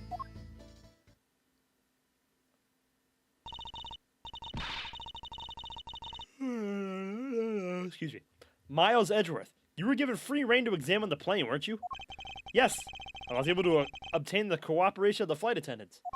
Speaking of attendants, I'd like to speak with Miss Tenero. I wonder if you might grant me permission to enter the flight attendant's room. Before I do, you still have to clear up a few issues surrounding your own circumstances. I understand. You may have tricked those attendants with your sophisticated talking, but you can't pull the wool over my eyes, Miles Edgeworth. Francisca's logic. It's probably gonna be bad. You're gonna get fucked up by Phoenix and Miles. Let's not complicate things and go with the most obvious conclusion. The scene of the crime was here in this very lounge where the body was discovered. From the time the victim was seen calling for an attendant until his body was found, the only person in this lounge the entire time was you, Miles Edgeworth. This unmistakably makes you the likeliest suspect. The likeliest suspect, Francisca? Do you have a problem with that? No, but it's not like you to use such vague wording. Usually a bit more absolute. I'm simply trying to watch out for you. Or is it my kindness too hard for you to comprehend? Thank you, but your leniency is unnecessary, for I will prove my innocence soon enough. If I want to continue my investigation, I'll have to break her line of logic fast.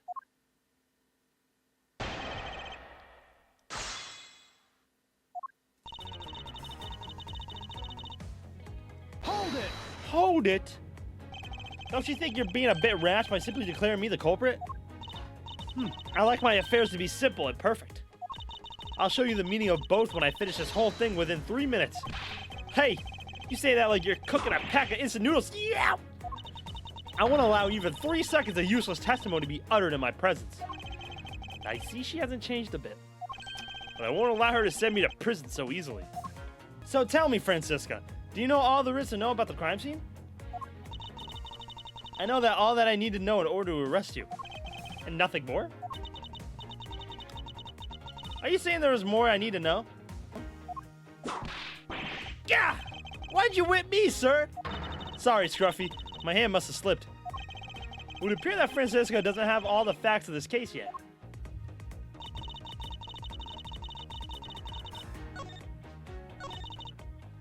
Hold it! I'll sleep on the floor. What do you mean by see it? Please stop pretending like you don't know. It's insulting. Obviously, I'm talking about how Mr. Hicks was seen calling for an attendant at 5 a.m. And then from the time after that call until the body was found, the only person in this lounge the entire time was you, Miles Edgeworth. Hold it! While it is true that I was in the lobby the whole time, the fact alone does not make me the criminal. Objection! The first objection. We'll see about that. We'll see about the conclusion of the investigation. However, there is one thing that even you must admit at this time. This unmistakably makes you the likeliest suspect. Hold it! Under the circumstances, I suppose I can agree that I am the most likely suspect. But I believe in you, sir. I don't think you did it. Miss Von Karma's gotta believe that too, right? I mean, you two are like siblings. Yow! Quiet, Scruffy. Even if we were related by blood, that's no guarantee that he's not a criminal. Francisca, I demand to see some proof that you are not a guilty party. They're likely a suspect, huh? What a roundabout euphemism. But it would appear that she doesn't know yet. That she doesn't yet know about the new evidence that we acquired and where we acquired it. I'll take care of the gaps in her logic one hole at a time. Objection!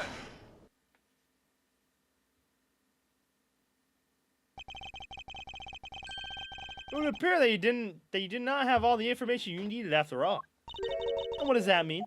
I found a nice piece of evidence just before I was forced to stop investigating. A piece that proves that the body was moved from a different location. You're gonna tell me this isn't fire, bruh? This is the arranged version. Hold on, bruh. Bing, bing, bing, bing, bing, bing. Oh, this is good. Do, do, do, bing, bing, bing, bing. The world's butt crack should be in Ohio, not Colorado, gorilla. Huh. Do, do, do, do, do. The killer used a suitcase to move the victim's body, meaning that the real scene of the crime is not this lounge at all. Objection! Now, who's the one rashly jumping to conclusions? Excuse me? All you did was find this piece of cloth inside the suitcase. That doesn't prove that the body was moved. It could be that the killer simply chose that suitcase as a good place to hide the cloth. I expected you would come to that conclusion. It would seem I can't escape that easily. You should know better than that. Avant Karma is perfect in every way. Ah, but did you know that the killer definitely wheeled the suitcase around at some point? Objection! As if there's proof of that. It's on the wheels. And right here. Take that! The spilled grape juice in front of the elevator? Yes, and I'd like to draw your attention to this area here.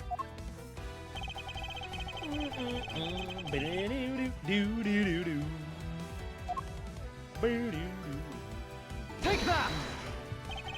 This mark here, wouldn't you say that it looks suspiciously like tracks from two wheels? I suppose. Further, there is also grape juice residue on the wheels of the suitcase. This means that the suitcase containing the victim's body definitely passed through here. I suppose this means that the killer did move the victim's body from somewhere else. I'm glad you've come to your senses. Objection! Tuh. Not so fast. This still doesn't put you in the clear. Not by a long shot. Francisca's Logic Part 2. You prepared yourself and acquired the piggy bank before the plane hit that turbulence. And then you were waiting here for the victim in the lounge where you beat him to death. Then while you're in the elevator with the victim's body stuffed into the suitcase, the plane hit that patch of turbulence and outflew the body from the witnesses from within the suitcase. With no way out, you hastily put the suitcase back where you had taken it from. Pretend to be the discoverer of the body.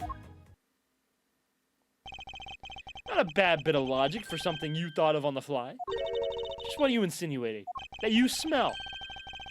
That will show you exactly how flawed your logic is. No matter how strong of a face you put on, not even you can hide your fears from me. I'll expose the flaws in her logic in one fell swoop.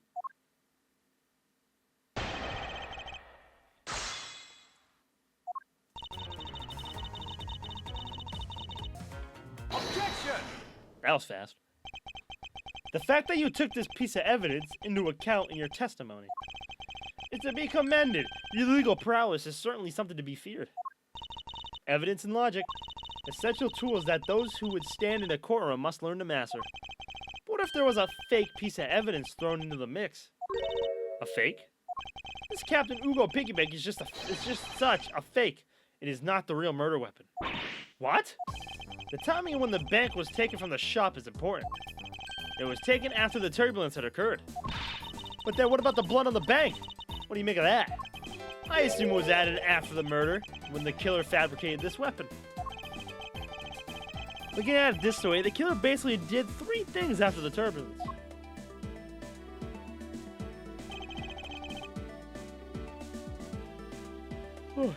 After exiting the elevator, the killer brought the suitcase to the shop and left it there. Then the killer proceeded to pick up the bank from off the floor. and took it to fabricate a fake murder by hitting the victim on the head. Finally, the victim's wallet was planted on my personage in my pocket to be precise. Everything was done so that I would be framed for the murder of Mr. Acme Hicks. You there! Yes, ma'am? Other than this piggy bank, was anything else resembling a murder weapon found? We didn't find anything in this lounge or in the shop that could be used as one, ma'am. Most of the items that could have been used were broken during the turbulence. The remaining items all tested negative for any trace of blood. I see. Well, Miles Edgeworth, it appears your stall tactics are at an end. But it's possible that it's just hidden somewhere, sir. If the criminal had wanted to hide the weapon in a safer place, I think the weapon would have been hidden in the same place as the bloody cloth. Exactly what I was thinking. Because the cloth was hidden inside that suitcase, it signals to me that the killer had not prepared a more secure place to hide the evidence. Which means that the real murder weapon is either still on the murderer's personage, or is still at the real crime scene. Objection! There's one more possibility, and that would be that the piggy bank is in fact the real weapon. But didn't we just... Let me finish. The killer took the bank out from the display case before the turbulence by opening the lock on the display case door. It was at that time the glass pane in the door was broken. I'd say that's a perfectly reasonable line of reasoning, wouldn't you? Let's see. So that means that the killer had the key to the display case. Francisca, the person you're talking about.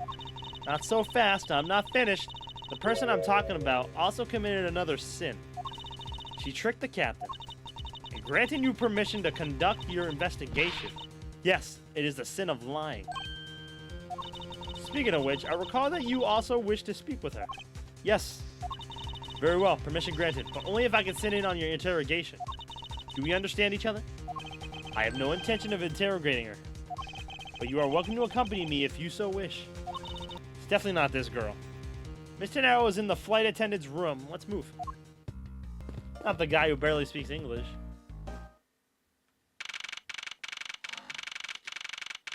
Damn, look at this room. The more that I think about it, it definitely is Booba Lady. Like, look at Tenero. She's on this poster. She's on this poster. She got her suitcase. Cause Boob Lady was telling us that the suitcase was designed by her and it was picked to pretty much sell. So I think this is straight out of jealousy. At least what it feels like. So you're the one that poked around inside this plane without the captain's permission. Deviating from the flight attendant's manual is very unbecoming, you know. What are you hoping to accomplish by doing that? Miss Tenero. Ah, Mr. Edgeworth, you're here too? Can you please help us to shed some light on why you did what you did? Alright. This bottom one's a giant mess. You sloven, squalid scoundrel of a man. You dare to scrutinize a woman's bed and invade her privacy? Ow! There are some things in life best kept to yourself, Detective. There's sure to be a clue of some sort in this trash can. Detective Gumshoe, if you please. Yes, sir. You just leave the rummaging to me. Scruffy, how dare you go through a woman's trash without her permission? Have you no sense of honor? I'm sorry. I'm just doing what Mr. Edgeworth told me to do. Yow! Yo. Forgive me, Detective. Why'd you lie about receiving the captain's permission like that? Miss Tenero, god damn you! Because I didn't think I'd be able to get his permission. What do you mean? The captain, he only has ears for Cammy. Well, that makes sense. I spoke with the captain a little earlier myself. He definitely seems to be rather taken with Miss Mealy. Yes, and on top of that, I had mistakenly accused Mr. Edgeworth of being the killer. I wanted to make amends.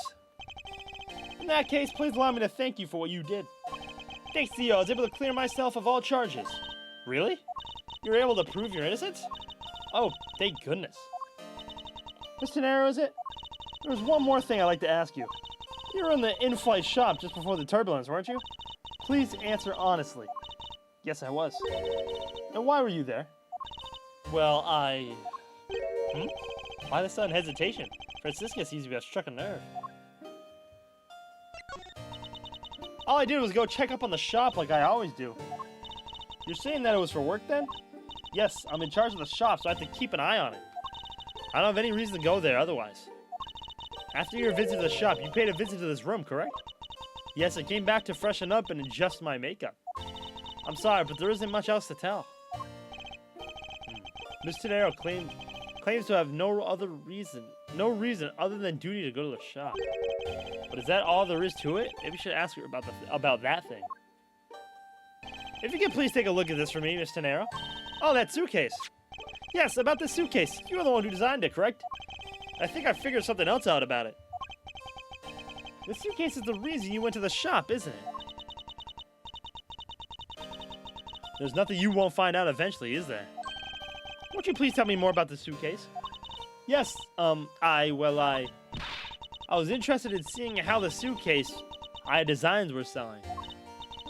I know that as a service professional, I'm not supposed to care. But I really wanted to know. Yeah, and it hasn't sold anything because it's $1,200, bro. Take that shit down. I was glad to see that it was the last one there. The last one there? Definitely wasn't the last one there. So you say, Miss Tenero, that the suitcase in question was the last one? Yes, they're just so popular they're practically flying off the shelves for $1,200! My ass! That's not exactly the impression I got. The one in the shop is most definitely the last one. Well, we're currently looking at the suitcase. Really? I guess we sold all of them. Thank you very much for taking the last one. I didn't say anything about buying it. Then say you'll buy it. I'm sorry, I can't. But why? I think it'd go great with your complexion, Mr. Edgeworth. It really suits you. I guarantee it personally as a service professional. Yeah, well, that is... How should I put this? It's hideous. What? Maybe that was a bit too direct. Moving on, my issue with the suitcase isn't the design, it's the number of them remaining. Remaining? There were 2 suitcases in the in-flight shop when I investigated it. 2? That's impossible. I'm sure there was only 1. Looks like her story has generated quite the contradiction. When I left the shop, I'm positive there was only 1 suitcase left. Something is amiss here. What could be the meaning of this inconsistency? By the way, Miss Tenero, what is one of the suitcases doing here? I thought you said earlier there was only 1 left.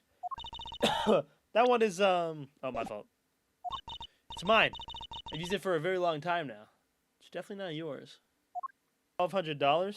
Hell no.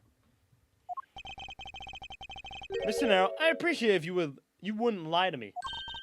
Excuse me? I don't believe for even 1 second that you've used this for a very long time. Alright, Edgeworth, calm down, buddy. Take that! Take that! Tell me, Mr. Tenero, is it also your habit to keep the price tag pristine on your suitcase? Ah, what is the meaning of this? Why would you lie about a suitcase? Despite having faith in her design sense, the sales numbers made her cry bitter tears. The truth is becoming increasingly clear to me. Miss Tenero, I think I understand. I know what you are trying to hide. Now then, the suitcase was originally in. Seeing as how the price tag is still on this suitcase, one can only assume it was out on the floor for sale in the shop. And the person who bought this suitcase was... you! Take that! It was you, wasn't it, Mr. Tenero?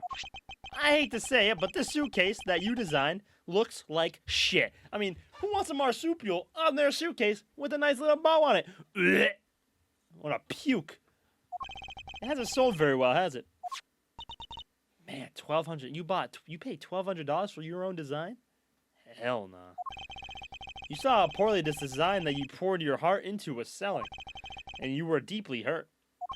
That's why you want to make it look like it was selling by buying it yourself. Isn't that right? Then the reason you went to the shop and came back here was... I'm sorry. All I really have is my job. I was overjoyed when my design was chosen. Oh, did she steal it? You thief, she didn't buy it, she stole it. I thought that maybe I had finally accomplished something.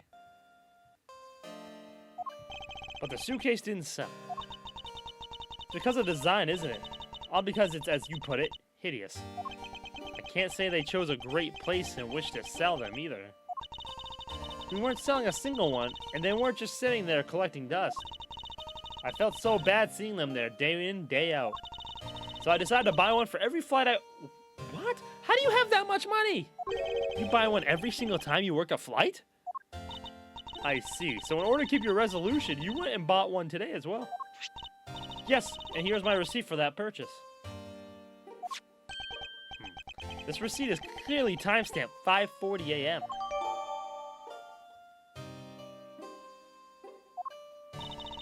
The truth is, there's still a bunch of them left unsold. They're planning to scrap the remaining ones at the end of this flight. Mr. Nero, where are these other suitcases? They should all be down in the cargo hold. Then the suitcase the killer used could very well have come from the cargo hold.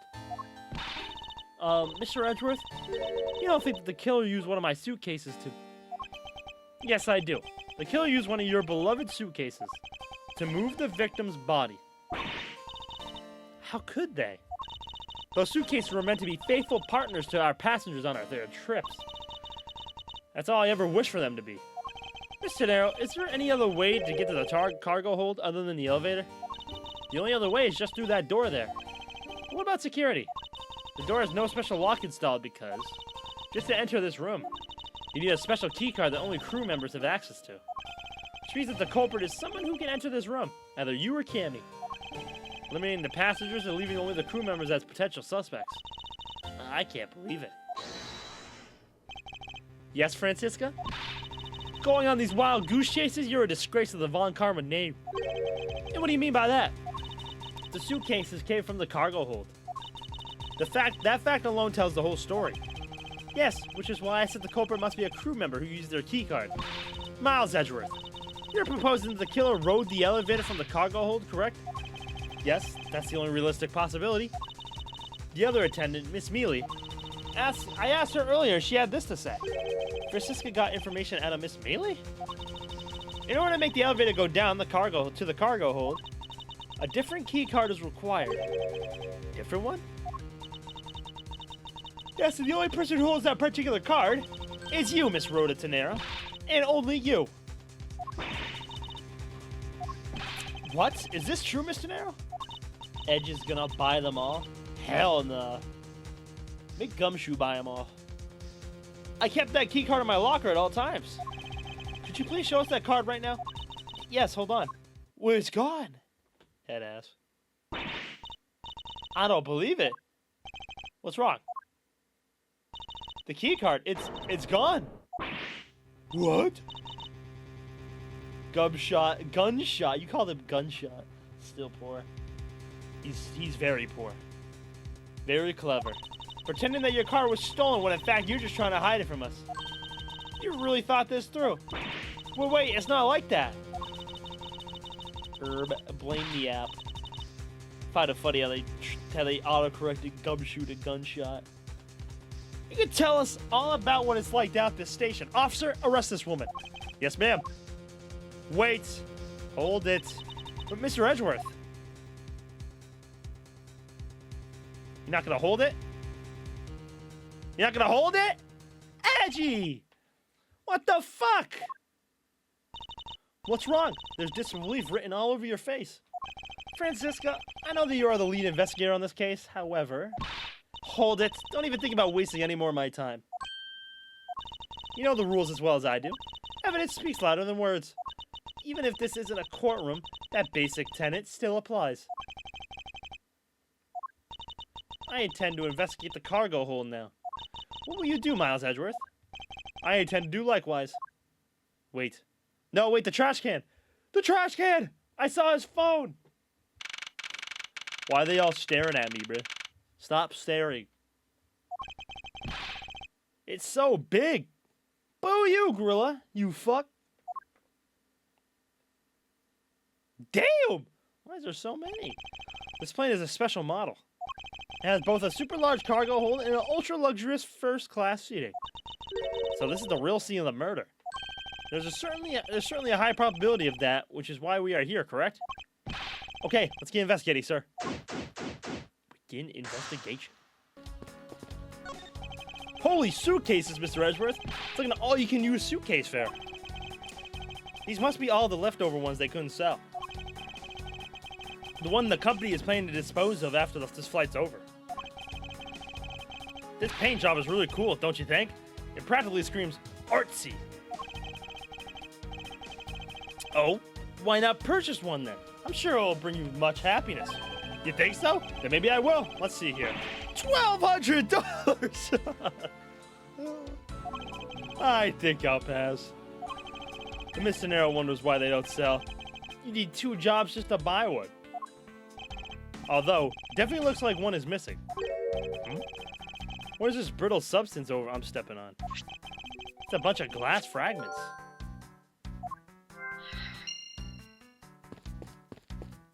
Aha! Nah, what, bro? I thought they were under 100. You didn't see, bro. I said it a couple times. You didn't see, bro. Look at this. Look at this fucking price tag. 1,200 smackaroos, dog. Look at that shit. I think, right? Yeah. I think we can safely conclude that these fragments are from a pair of glasses, and the victim was wearing a pair of broken glasses. Exactly what I was thinking. I'm sure that the shards would match up perfectly with the remnants of his glasses lenses. Ergo, the victim was here, just as I suspected. So you're saying that the real scene of the crime was here, sir? Isn't that what I've been saying for a while now? Oh, is it? I didn't know that.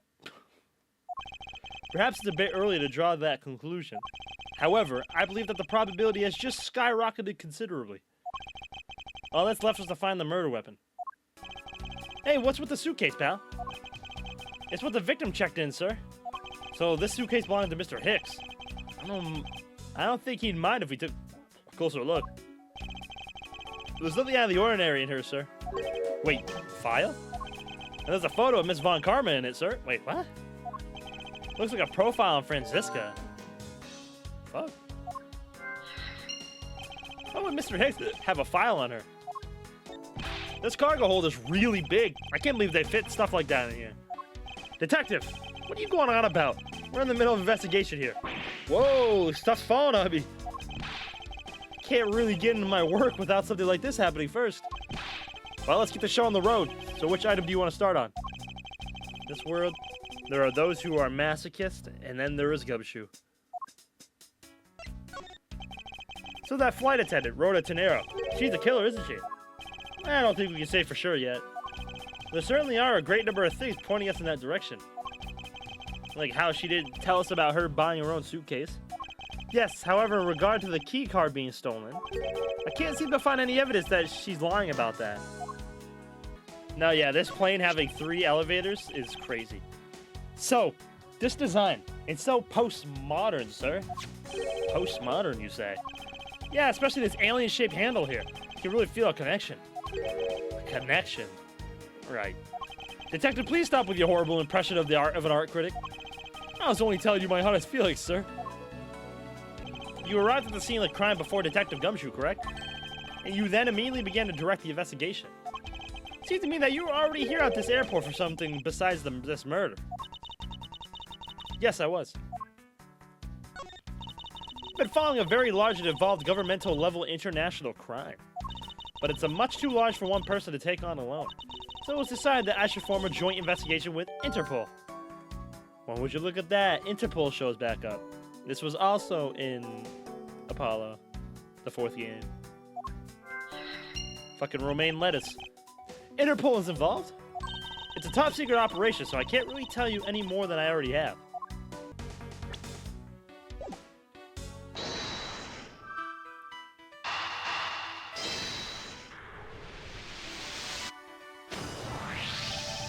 Now, why would Mr. Hicks have documents profiling Franziska? Oh, I know, but he's a big fan of Miss Von Karma, sir. Franziska said that she had to come to this airport as part of an Interpol investigation. Oh, maybe Mr. Hicks had heard she was coming here and he followed her. Detective, I think it's more likely that Mr. Hicks was, in actuality, Interpol agent Hicks. I think Francisca has some explaining to do.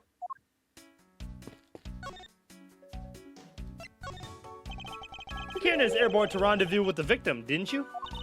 Nonsense. What are you talking about? We found a profile detailing information about you in the victim's luggage. I suppose it was prepared for him so that he could recognize you when he landed. Which makes him not Mr. Hicks, but rather Interpol Agent Hicks. Isn't that correct? I should have known you'd figure it out, Miles. But it looks like they got to him first. Who's they? So you really did come here to receive an Interpol agent then? Yes. Agent Hicks was on the trail of a very large international smuggling ring. He went undercover to investigate this crime. And it was I who put him on this case. I was supposed to receive a call from him on his cell phone once he had landed. I never expected to receive a call about his murder instead. I think we now have a pretty definitive evidence that Agent Hicks came down here to the cargo hold. What was he doing down here, sir? There's nothing but luggage. Oh, I get it. Maybe he forgot something in his suitcase and came down to get it. Ow! Agent Hicks came here for a work-related reason. Of that, I'm sure. The one that Portman asked of his victim. They're definitely all connected. Yes, I'm sure he was here to investigate the smuggling operation he was observing. Francisca, do you know exactly how he intended to pursue his investigation? No. Unfortunately, I was going to find out from him after he landed. I see. But this raises another question. A normal passenger can't access the cargo hold on their own. Agent Hicks must have identified himself to a member of the crew and entered the cargo hold with that person who let him in. Yes, and then he was murdered here. These glass fragments in his broken glasses are a testament to that. And then the killer put Agent Hicks into one of the spare suitcases and they entered the elevator, but while they were riding it up, the plane hit that patch of turbulence. Because of the intense shaking, the suitcase popped open and Agent Hicks' body flew out. At the same time, his wallet fell out of his pocket, spilling its contents everywhere. Which explains why there was money scattered all over the elevator floor. I think it's pretty easy to say who the culprit is at this stage. What? Really, sir? It's not who you think, Francisca. I know what you're thinking, Miles Edgeworth. But the killer can be none other than Miss Rhoda Tenera. Here we go again, bro. Definitive evidence. So I bet that big boo-boo was a criminal in Borginia and she killed Hicks because she thought he discovered who she was. Probably. Well, we know she's Borginian because she translated the Borginian dude. That Borginian dude might have also did it too. He might also be in on it. Because they're talking about a smuggling ring. And bro had a lot of stuff on him.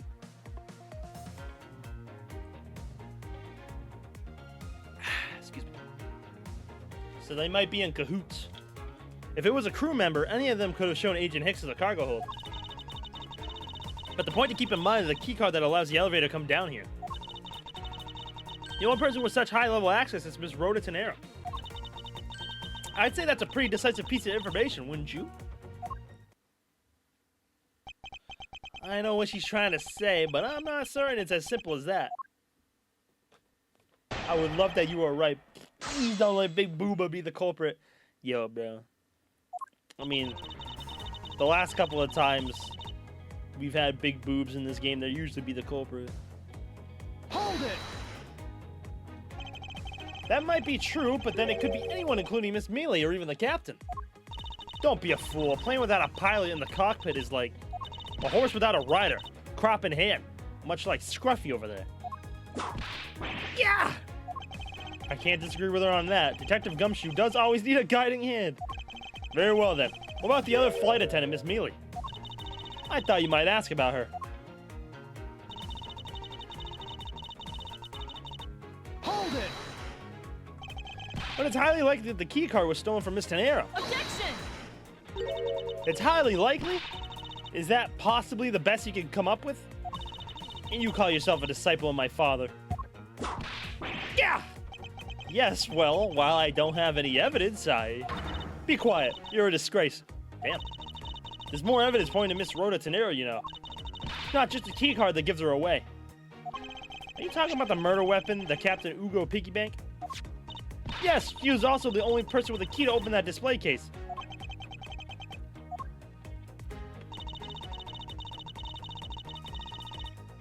Hold it!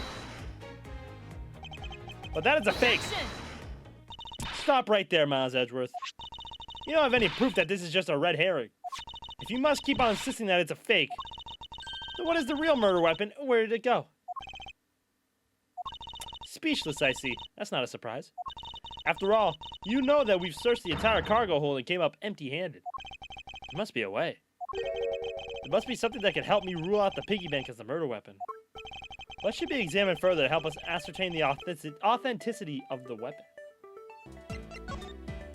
Francisca, I think you were too quick to jump to your conclusions. Oh, was I? Yes, we don't even have the autopsy report yet. How can I say that you not made up a snap judgment when you have yet to even see if the wound on the Agent Hicks' head is consistent with the murder weapon? Scruffy? Yes, sir? Contact the medical examiner's office at once. I wish to hear the results of Agent Hicks' autopsy. Yeah! Yes, sir. Run, Gumshoe.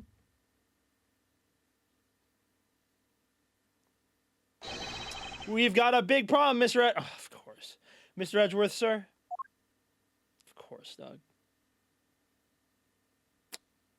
What is it, Detective? They're still doing the autopsy, but they said that they already know this one thing for sure. Report, now. The doc said that it's one giant bruise from a beating from his shoulder down to his mid-back. His shoulder down to his mid-back. Then why was his hair bleeding? From the victim's shoulder to his mid-back, he was beaten over such a wide area? Well, I'd say maybe it's a sign that the killer had a grudge against Agent Hicks. It wasn't just his head. The killer went all out and hit him multiple times, sir. Instantaneous death resulting from blow to the back of the head. Bruising head to mid-back. Bro got pushed. But it was instant, so... Scruffy! What is had a grudge against Agent Hicks supposed to mean? Oh, the bruising probably caused by the turbulence. Yeah, that makes sense. Well, that's dumb. Was the wound on the victim's head consistent with the murder weapon, Detective? Oh, well, they said they were still looking into that, sir. You're completely useless! Ow! Sir, I told you already, you can't go down there. No, you remove yourself from my way. Oh my god, get this motherfucker out of here, dog. I'm so sick of seeing him. What is all that racket? Yo, bro, get this motherfucker out of here, dog. Push him down. Why are they belly bumping, bro? My luggage, my cargo, they're mine and I demand you return them to me. We're still investigating the cargo hold. Please understand and have little patience. I suppose there is no choice. Finally. I think he gave... Hey, what are you... You have left me no choice but to use strong force. You won't get past me. Oh! This is... Wait, that's it? So that's what this whole thing's been about.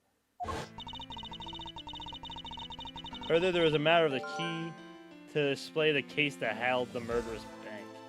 Is there some way for me to prove that this isn't the real murder weapon? After all, you know that we've searched the entire cargo and came up empty-handed. Weapon couldn't be found, so yeah, bro literally got pushed off the stairs. Oh! Yo, is he dead? The doc said it's one giant bruise. Holy fuck, look at his back. Oh, he's good.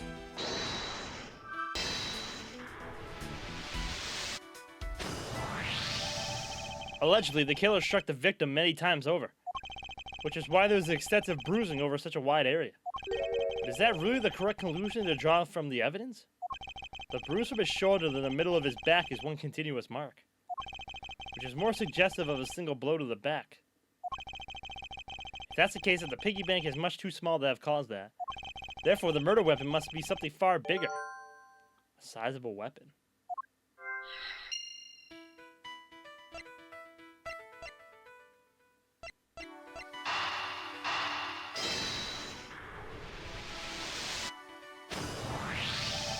If we're looking for a rather large weapon, you'd think it would stick out.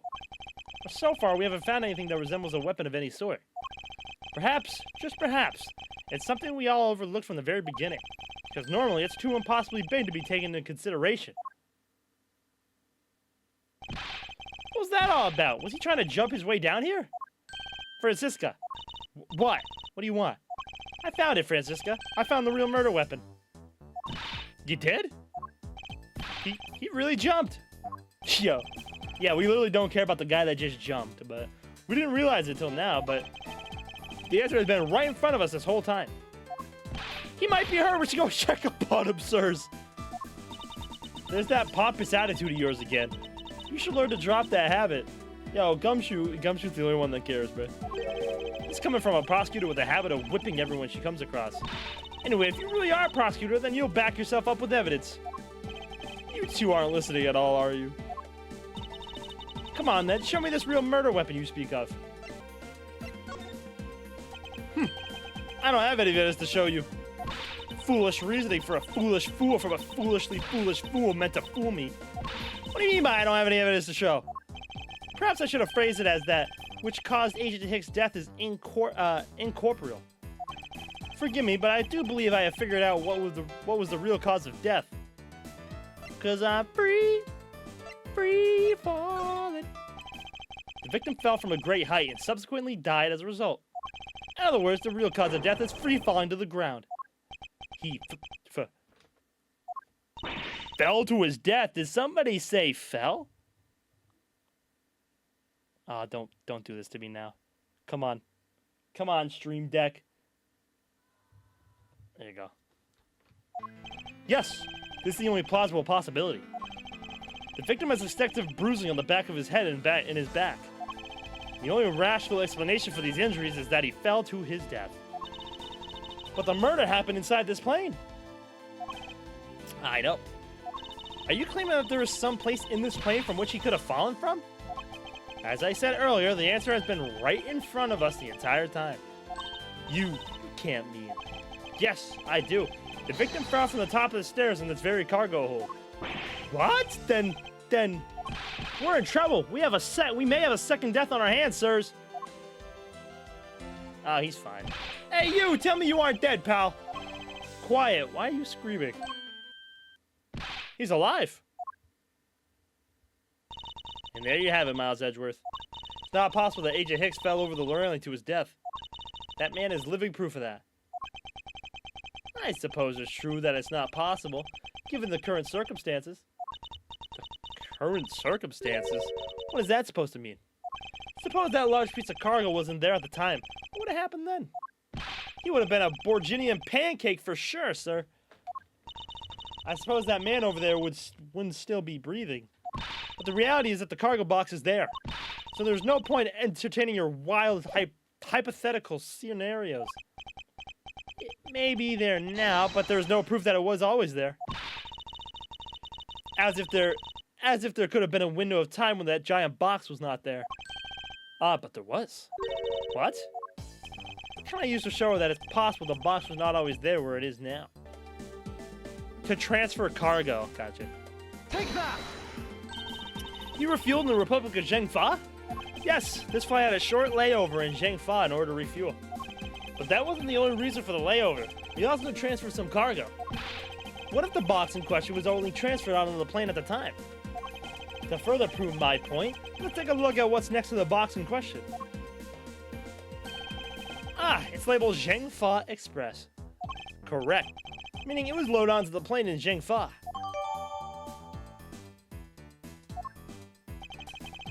Now, what if the box in question was also loaded on at the same time? It would mean that the box was not here in the cargo hold during the Europe-Zhengfa leg of the flight, making a clear drop from which Agent Hicks could have fallen to his death entirely possible. But your theory is still very far-fetched. Let me a chance to prove how very likely my scenario is. My first order of business will be to examine that piece of cargo in more detail.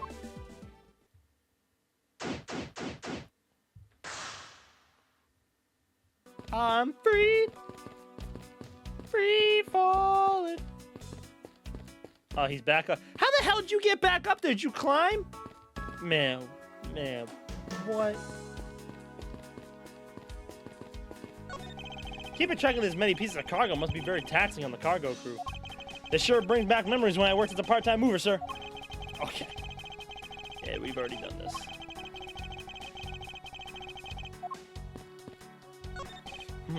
This is a rather large piece of cargo. There's a tag on it, sir. Let's see. Aelith Red Statue. Ever heard of it? Nor I. But all I care about is if we can prove it wasn't here at the time of the crime. So let's get investigating, sir. Damn. We're in his ass all the way down here. Look here, do not go about touching my possessions without my permissions. Don't rush up on me like that, pal. So this belongs to Mr. LeBlanc, does it? I should see what else I can find out from him. This fucking guy, bro. I'm so sick of him, bro. I take it that this large piece of cargo belongs to you, Mr. LeBlanc? Of course it's mine. I shipped this fine piece of art from Europe. This Aelith Red statue is worth 10 million cents. No, maybe much, much more. Mr. LeBlanc's reason for choosing this plane must have been the large cargo hold. 10 million cents. My fault. I suggest you stop trying to calculate how many packets of noodles that makes, detective. Darn, how'd you do that? I feel like you keep getting better and better at seeing right through me every year. Though I grow with each revolution of the planet around the sun. I have the distinct impression he continues to madly spin in place. Hey, Mr. Edgeworth, so that 10 million cents, is that in euros or in dollars? Does it really make a difference to our case? Mr. LeBlanc, there's a chance that your cargo is related to our murder case. I was wondering if you would allow us to examine it a bit closer. It is a very valuable piece of art, so no, there will be no touching. Man, fuck you. I can't stand this motherfucker, dog. Why do you show me something of no value? Show me the bread first, and maybe we will talk. Wait, he wants me to pay him before he'll comment on this? Fucking weenie. What a waste. How horrible to see a priceless piece of cloth soiled. I assure you it wasn't me. I believe it to be the work of the killer. I will teach that killer a lesson. You can be sure I will. It will be the LeBlanc Revolution. I think he meant LeBlanc Retribution, but either way, it sounds intimidating. I wish he was too, dog. I hope so. Out of some miracle, he's the fucking culprit, bro. Kick him while he's down. Leftover suitcases sit here lined up in two pretty neat rows. Too bad for Mr. Nero, but this design is unmarketable. I'd buy one if it was cheaper, sir. Do you think they sell it to me at a discount? Oh, or why don't they sell them in the airport and have a bargain basement sale? Buy one, get one free. If you won the raffle, you get one more for free. How about those ideas, sir? I think if they did that, everyone would lose. Get your grubby ass out of the way, Doug. So Mr. Higgs was actually an Interpol agent. That is so cool. I can't believe he was from Interpol. The adventure, the glamour, and the miraculous big escape when you get caught by the enemy. Except in this case, there was no big escape. No miracle. If I may have a word with you, Francisca? I don't think you have the time for idle chatter. You still need to prove to me that your hypothetical situation is in fact reality. What do you got to say to me? Spot anything off? If you spot anything off, can you come tell me right away? Okay, pal? Roger, sir. It's rather unusual for Gumshoe to be so directing. You must outrank this officer. If you run into any trouble, you just leave it up to me, okay? Yes, sir. Watch out, Detective Gumshoe. Ow! Scruffy! I think your ego is in need of some deflating. I was following in your footsteps, sir. I want to try patronizing my subordinates. Cruel and unforgiving to the detective, even in front of his own subordinate. All sorts of boxes are piled up here. Okay.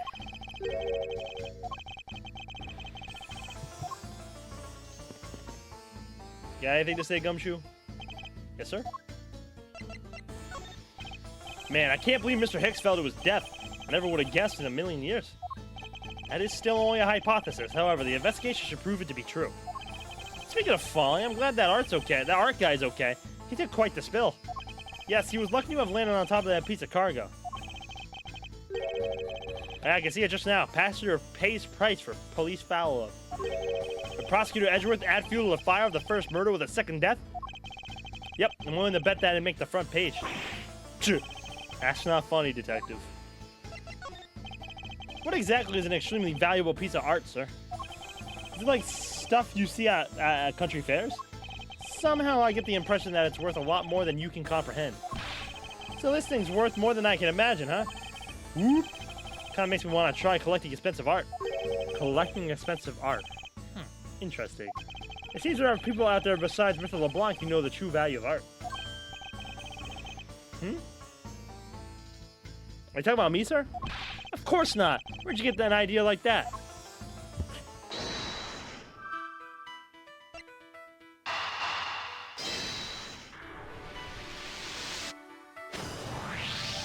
Mr. LeBlanc has something to do with the smuggling ring, and it's possible this fake statue was brought on board in Zhengfa. I think I need to question him a bit further. Yes! Let him be the culprit! What about your statue, Mr. LeBlanc? I wonder if it might be a fake. What? How dare you say my art is a fake? I suspect that your statue might be the target of an international smuggling ring. Don't say such fantastical things. Those thieves would not dare. I have the certification of my cargo right here. Do you mean the certification document? Mr. Zinc LeBlanc, why didn't you say so earlier? Please show it to us at once. Oh, wow. I can't read this. What does it say? It says, as plain as day, the cargo was put onto the plane in Europe. And there you have it, Miles Edgeworth. Too bad for you. This statue was brought on board in Europe, just as it states in the certificate. No, that's... Which means that there was never a window of time in which the statue wasn't sitting there. I respectfully disagree. We can't discount the theory until I see the statue for myself. Then you can have your wish. Look at it yourself and see I am right. Oh, this. I know I've seen this somewhere before. This is Aleph Red? It gives off such a feeling of art, I can practically smell it. This statue has a high amount of historic value. After it was unveiled at a museum in Europe. I brought it to this country to exhibit it. Piece of art being shipped by Mr. LeBlanc, who claims it to be worth 10 million cents. Yeah, that's the photo. I believe a closer look is warranted. Yeah. But the eyes are different. This one's gold. This one's red. This one's definitely smuggling something. So is the infamous Aleph Red statue. What is it, Mr. Edgeworth? Did you find something? There's something wrong with this picture. We should examine it in more detail. I swear I've seen this somewhere before. No wonder this thing's worth 10 million cents. Look at how it sparkles, sir. I wouldn't call it sparkling, detective. Maybe more along the lines of dully shining. Are these eyes made of some sort of gem? That's a real nice shade of orange. For a second, I couldn't even tell if they were jewels. Oh, but they kind of remind me of the eyes of this stray cat that lives near my house. Are the eyes supposed to be this color? Is it possible the statue is a fake? Fake? Oh, hell nah. Eureka! Eureka! These eyes are awfully orange, don't you think? Yeah, pretty. They remind me of sunsets when I was in grade school, sir. I don't think you see what I'm talking about. No, I do, but it's really like the color of the sun when it's setting, sir. Ah, the memories. I remember standing out in the field spinning with my arms out until I fell ill. I don't care about sunsets. Focus, detective. What colors are the eyes in this photo? Huh? Oh, sir, they're red. As I thought, this statue's a fake. Mr. LeBlanc, what do you want? Do you know I'm a busy man? Do you not know I am a busy man? I allow you 2 seconds for your answer. And I'm already done. The Aleph Red, I suppose this is your pride and joy, is she not? It is the biggest trophy on this European trip. Do you know why I wanted to possess this statue? The trigger started 17 years ago. Better grab a chair, sir. Sounds like this is going to be a long story.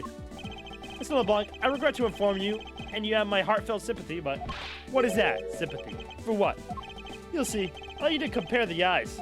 That large fellow there has very bright and pretty eyes compared to you. I wasn't talking about the two of us. I meant the eyes of the statue in front of us and the one in this photo. Why the sun yelling now then? Oh. It is a photo of the statue on display in the museum in Europe. What? Now do you see, Mr. LeBlanc? The statue before us is a fake. I made some food. Did I miss the reveal? No. Not yet. No reveal of a killer, at least.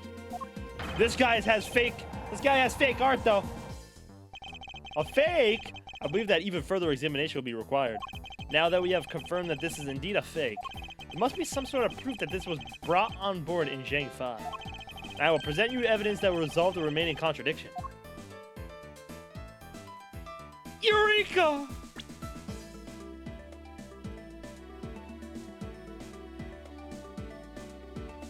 What's this? The statue looks like it's stepping all over its neighbor's cloth cover.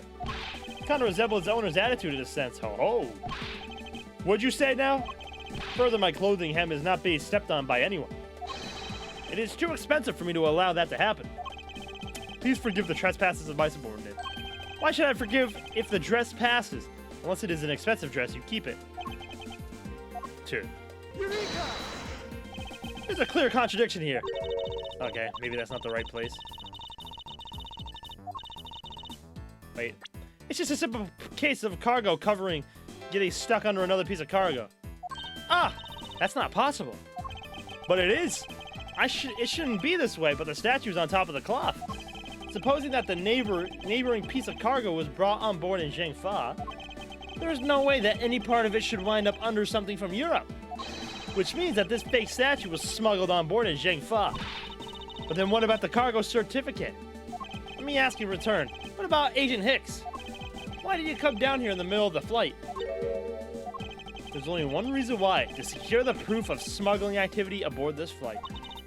So you say, but I don't believe he had to do that mid-flight.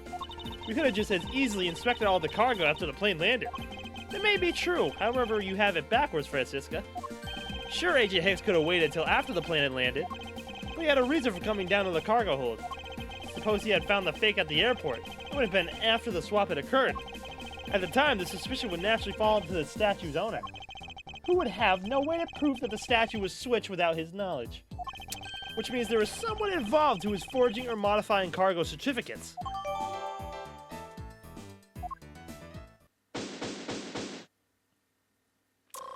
Sorry, Jiro, it's definitely gonna be booed, lady. I guess the victim knew the real version of this was gonna get nabbed, huh? Yes, while this photo could be seen as nothing more than a simple souvenir, it was in fact to be used as a reference document later on. Next, Agent Hicks had to secure proof that the smuggling had taken place. He came down here to take a picture of the cargo hold. A rather empty one at that, right before the fake statue could be loaded on board. A photo of the hold missing a valuable piece of cargo would have been proof enough. After that, all he had to do was hold the Zhang-Fa cargo crew and arrest the smuggler. Exactly.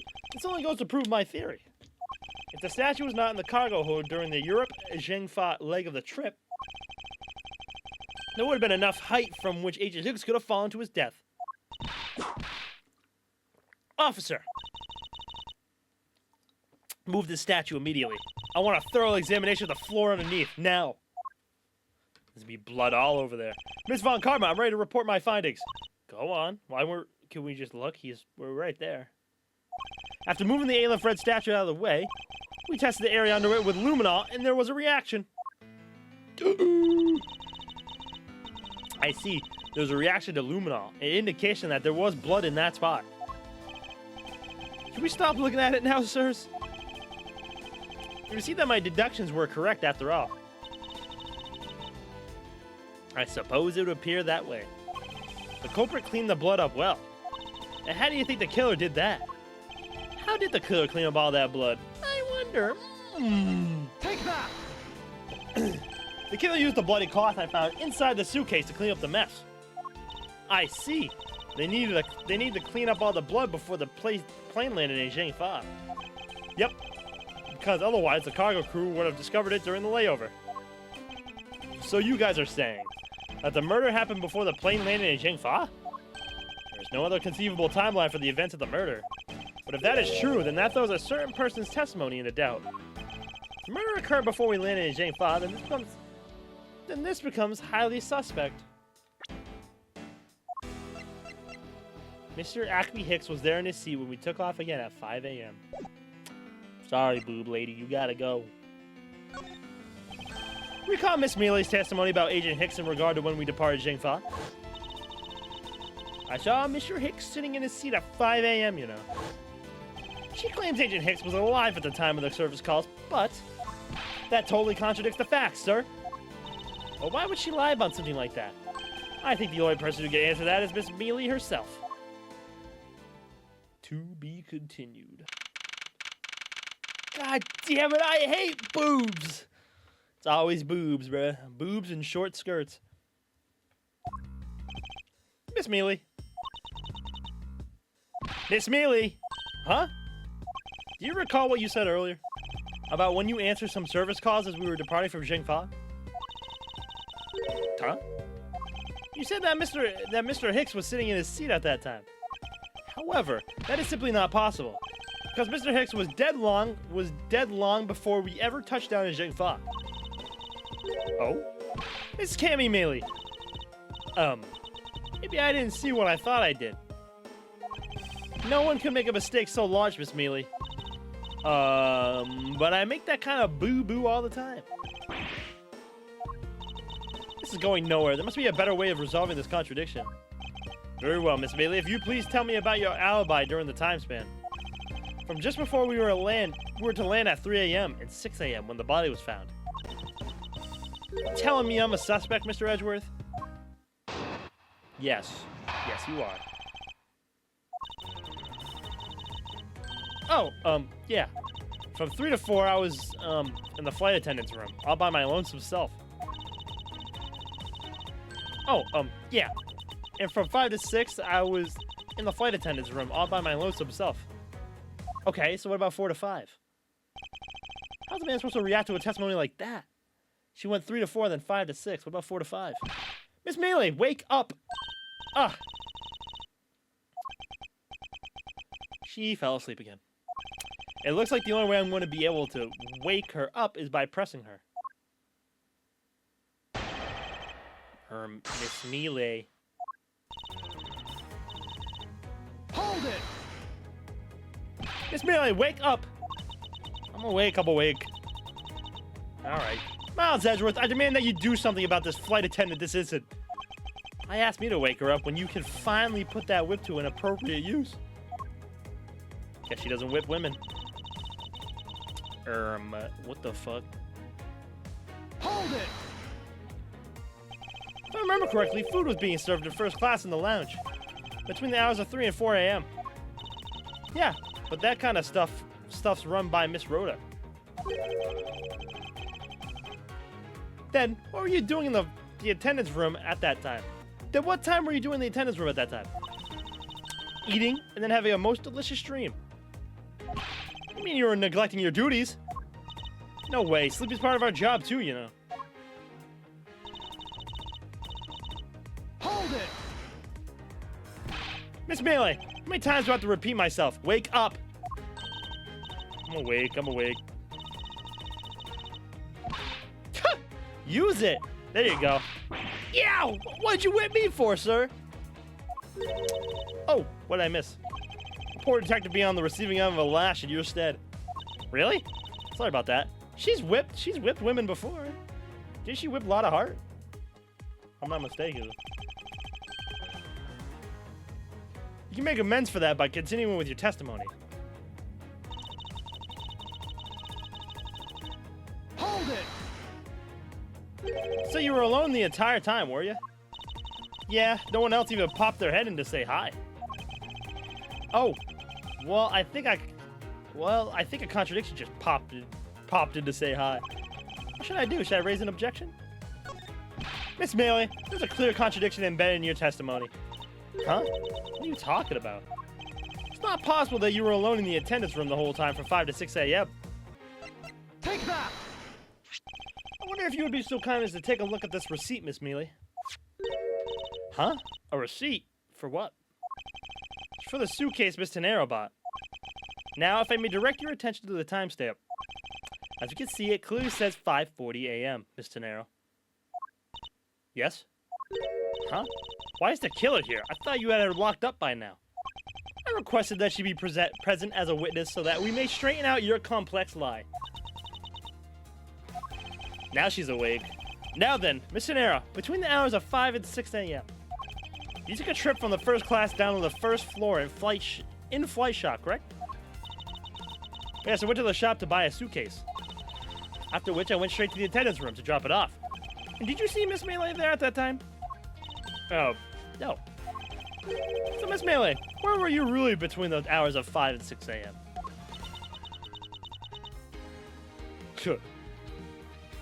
Miss Cammy Melee! Huh? The bathroom? I'll be the one asking the questions here. Yeah, maybe that's it. I probably just missed her. Nature calls, you know? You take me for a fool. That's a little too convenient to be true. But it's the truth. Cross my heart. I don't have enough conclusive proof to counter-argue her at this stage. You don't believe me, do you?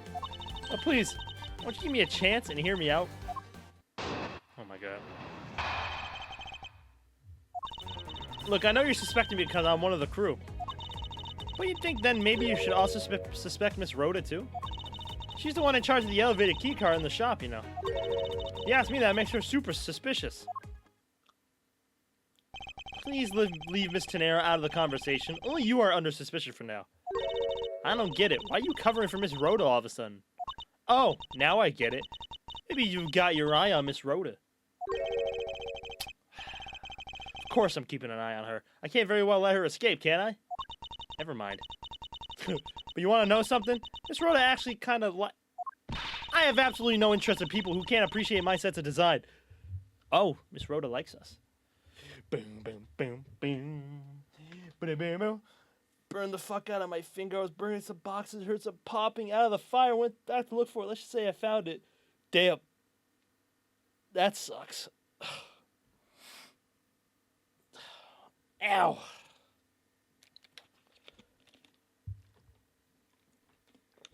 Oh, shit.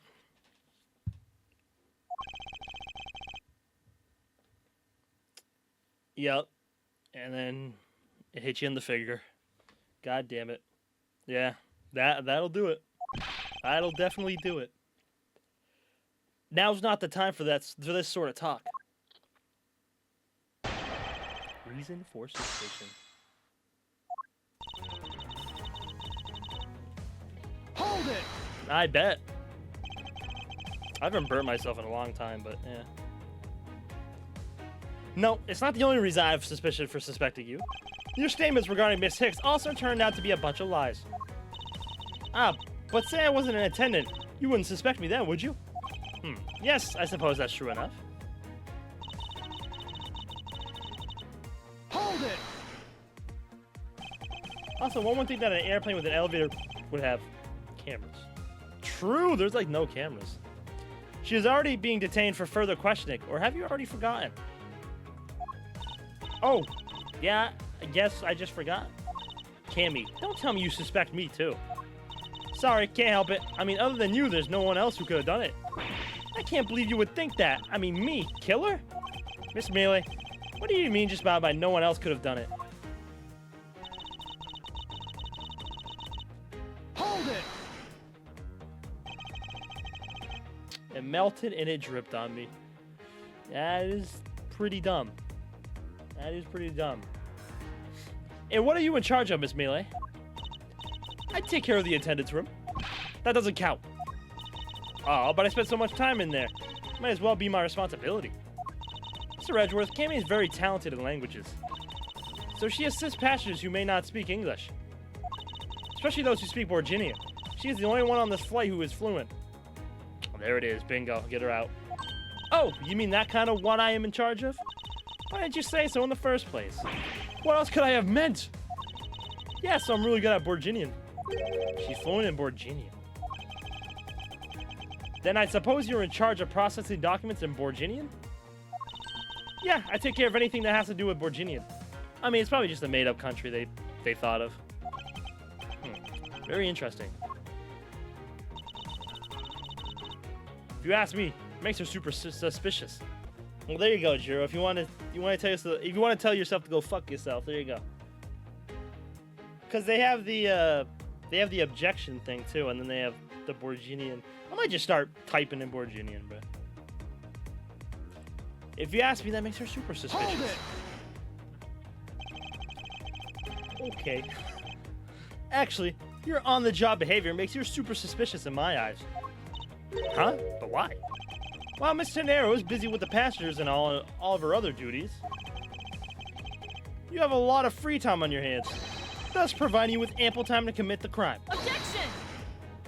Now, Edgeworth, I demand that you cease to desist in this line of conjectural questioning. I won't allow you to bluff your way through it like... I won't allow you to bluff your way through this like a certain defense lawyer. Yo, just say his fucking name. But I do not honestly believe Miss Melee does any actual work aboard this flight. Oh, that's not true, Mr. Edgeworth. Although, well, just say his name, damn it. Hold it.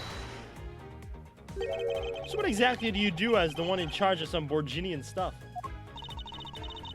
I do stuff like translate things from and into a Borginian. Kami is the only member of the crew who understands Borginian, Mr. Edgeworth. Miss Melee, I think then that is your job to process all of the Borginian paperwork? Yeah, see, I totally pull my weight around here. So it would appear. Perhaps I should ask her for a few more details about her work. Miss Melee, it's very unladylike to push suspicion onto someone else. That's not what I'm doing at all. I'm just saying that Miss Rhoda is very sus. There you go, pushing everything onto her again. I don't get what you're saying. Must be a really abstract concept, huh? The only thing abstract here is the landscape inside your head. Objection. So you're the only one in this flight crew that speaks Borginian. Is that correct?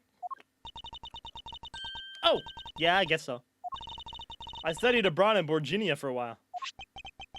The brain is fake, but the booba is real. Unlike some other clown lady that we knew, it was the other way around for her. If that is the case, then the signature on this document belongs to you, doesn't it? Oh shit, hold on. Let's go. Fucking music goes in.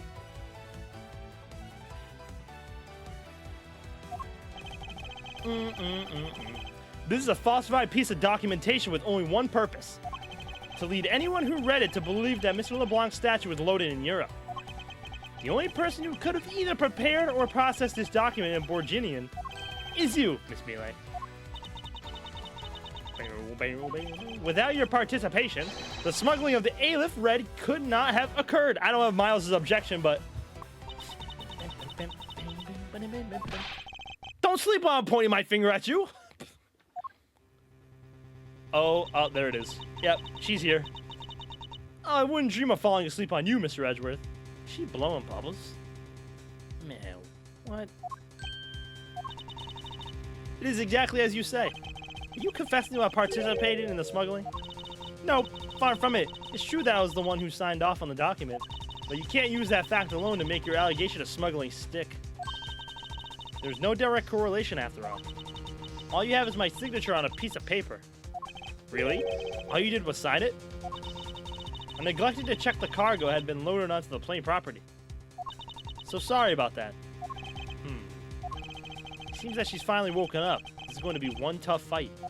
Suppose, and this is just a supposition, even if I was involved in the smuggling, you can't throw the charge of murder on me just like that. Objection! If you were involved in the smuggling, you would have a strong motive to kill. Agent Hicks was in the middle of an investigation regarding a smuggling ring. And just when he was about to close in, he's killed by a member of that ring. Well, did you ever stop to think that maybe Rhoda is in the smuggling ring, member? Yo, bro, what? Yo, she hates her.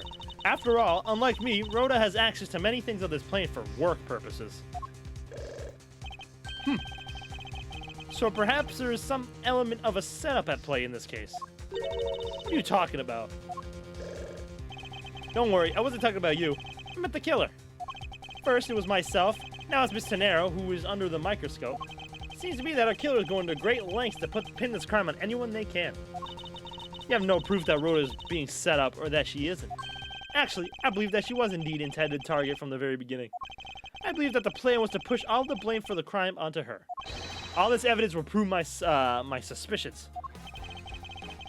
This proves that the killer was out to frame Miss Tenero from the very beginning. I'm gonna guess it was the suitcase? Because it's her suitcase. Take that! The killer could have hidden the body anywhere, and yet they chose the suitcase. Why is that? Perhaps it was to move the body up from the lower deck to the first floor. However, why go through the tunnel to do so? She's using it like a... She gotta rip that poor marsupial's head off! The only way all of these actions make sense is if the killer wanted to frame Miss Tenero for the murder. Miss Tenero buys a suitcase on every flight she works without fail. But should her suitcase be switched with the one containing the victim's body, that would put her in a very tight spot. Unfortunately for the killer, the turbulence put an end to that plan.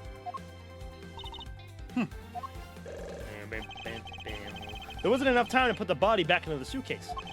There you go. They made do with whoever was at hand, adapted their plan, and tried to frame me as I lay unconscious on the floor from the turbulence.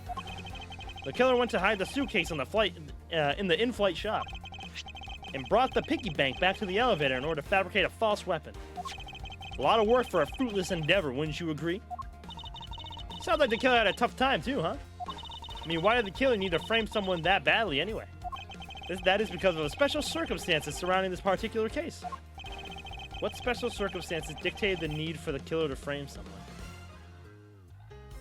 Who the murder victim was. The killer was at a loss of what to do with Agent Hicks' body. But as it just so happens, there were a bunch of empty suitcases nearby. Being a skinny man, the killer thought to put his body in the suitcase and hand it off. Yet the whole plan to frame someone was an elaborate coincidence. No, that's not what I said. You've wrongly deduced my meaning, Miss Melee. The whole with the wrong deductions is you. Think before you speak again. Ow! Patience, Francisca. I was about to reveal the truth. I swear.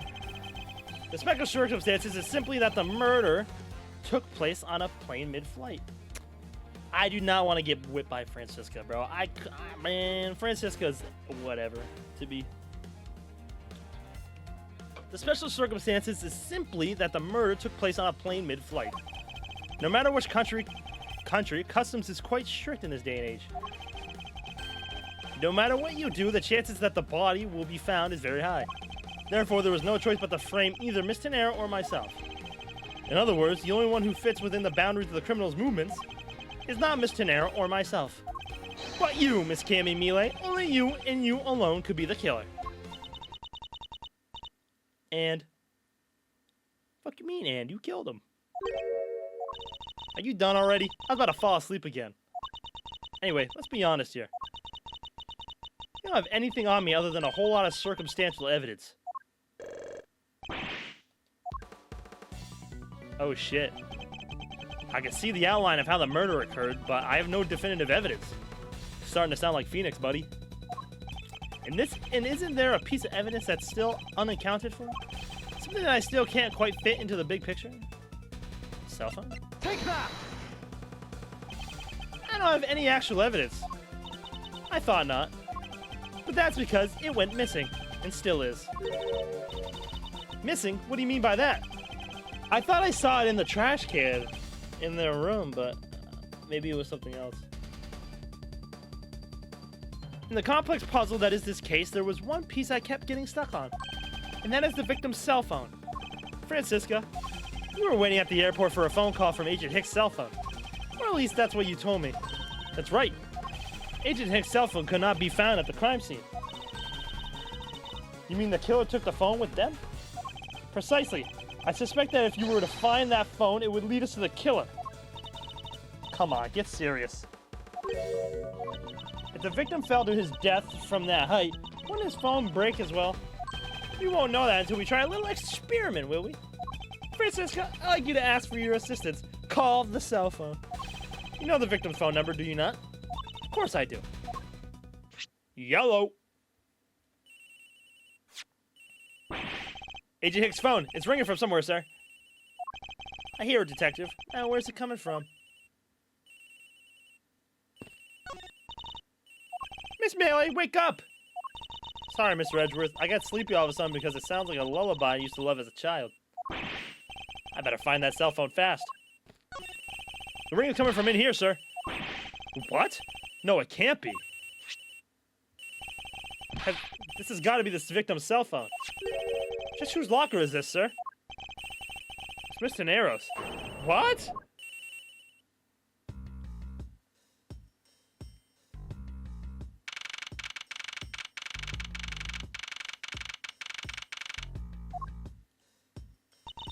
So, Mr. Edgeworth, how did it go? Where did you find the phone? I found it in the flight attendant's room, in Miss Tenero's locker. What? But Rhoda Tenero? I don't know anything about the phone. It wasn't me. It wasn't me. Miss Von Karma, is it? I suggest you arrest Miss Rhoda Tenero right away. Objection! Wait, I have a theory. This is related to the incident with the keycard. When the killer went to steal the keycard, they conveniently stashed a cell phone in Miss Tenero's locker at the same time. Objection! This is related to the keycard, alright. In the same way that we have zero proof that the killer did just that. Why don't we just fingerprint the phone? The only voice that sings the truth is evidence.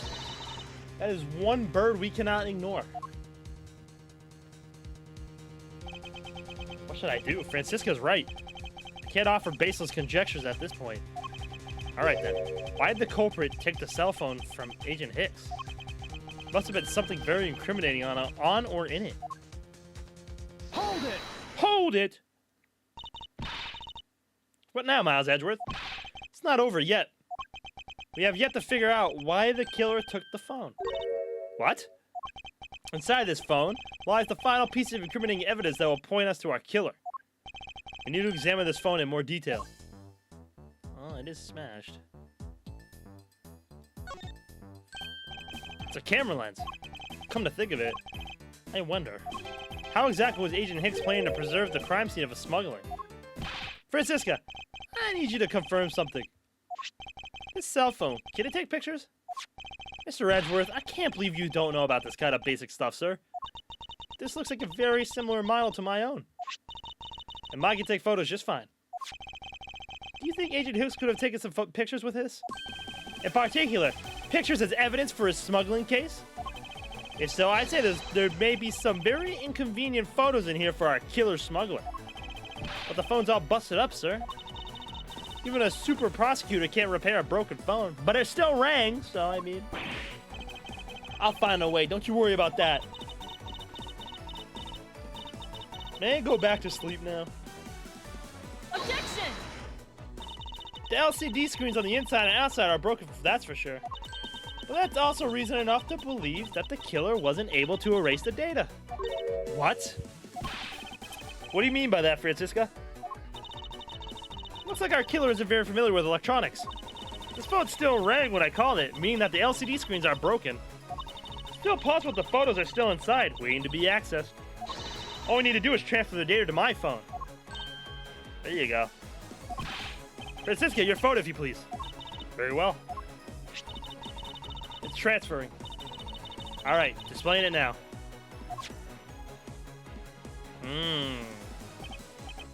This is... Agent Hicks was most certainly trying to obtain some evidence for his smuggling case. Hey, the A-list red's nowhere in this picture, sir. But this has no meaning as a piece of evidence in this murder case, right? Ouch, she's right. There's not much we can find out from this about Agent Hicks' killer, sir. Is this it? Is this the end? Is there really nothing in this photo that we can use? Do we see a shadow of a titty? No, nothing. What's all this? Oh, they are cargo ship from Virginia to Zhengfa. So the reason they are here now is that they were dropped off in Zhengfa. Mr. LeBlanc, can you tell me the contents of the boxes? Unfortunately, there is no English written on them anywhere. One cluster of the boxes is written in Borginian. It says, It is cloth in English. Cloth. Could it be? Is this where the killer... What? What is that scary... What for is that scary face? Miss Mealy? Yes? It appears that Agent Hicks was no ordinary investigator. He left us with a piece of evidence after all. A striking piece that will point out who his killer is. Ah, here we go again. Maybe you shouldn't force your mistaken reading of a simple picture, Mr. Edgeworth. The Borginian cargo in this piece of evidence will point us straight to the killer. Take that! And what is that supposed to prove? The killer used this piece of cloth to wipe off the blood they had spilled. But there was one thing that bothered me this whole time. Where did it come from? And now I have finally found my answer in this very photo. The cargo that was unloaded in Jingfa had cloth written on it. A Borginian, that is. And this is where the killer grabbed a piece from to clean up the blood with. That's right. The killer was someone who could read and understand Borginian. The only crew member that fits that description is you, Miss Cammy Mealy.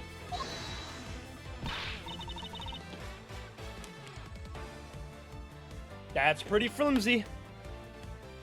The killer probably searched through all the boxes looking for something to use. When you're frantic, you don't care if the box is in English or Borginian. Objection! Objection! Sorry, but I cannot agree with you with your assessment of the killer's indiscriminate nature. What? There was no need for the killer to tear through boxes at random at all. And if the killer supposedly could not comprehend Borginian, hell then...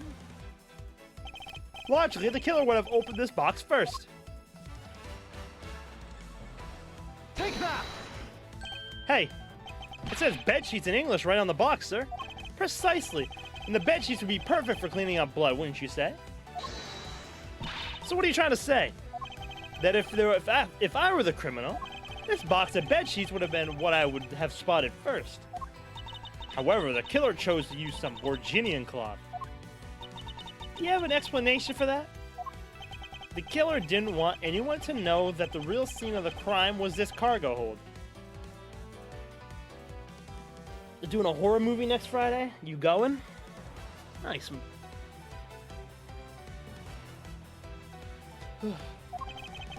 Stretch. Probably. Nice. So they were afraid to leave signs that the box for the sheets had been opened. However, the Borginian cloth, well, that's a horse of a different color. Because the killer knew that it was going to be unloaded in the Republic of Jingfa. That's right.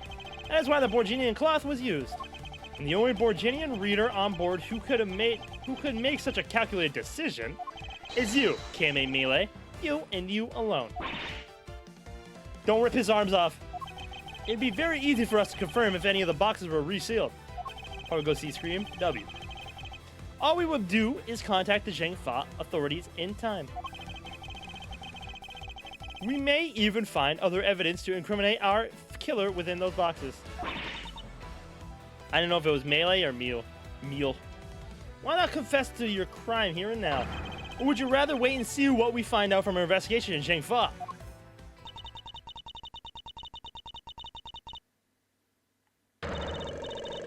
Ah, there it is. Damn! Damn! Damn! Damn! Damn!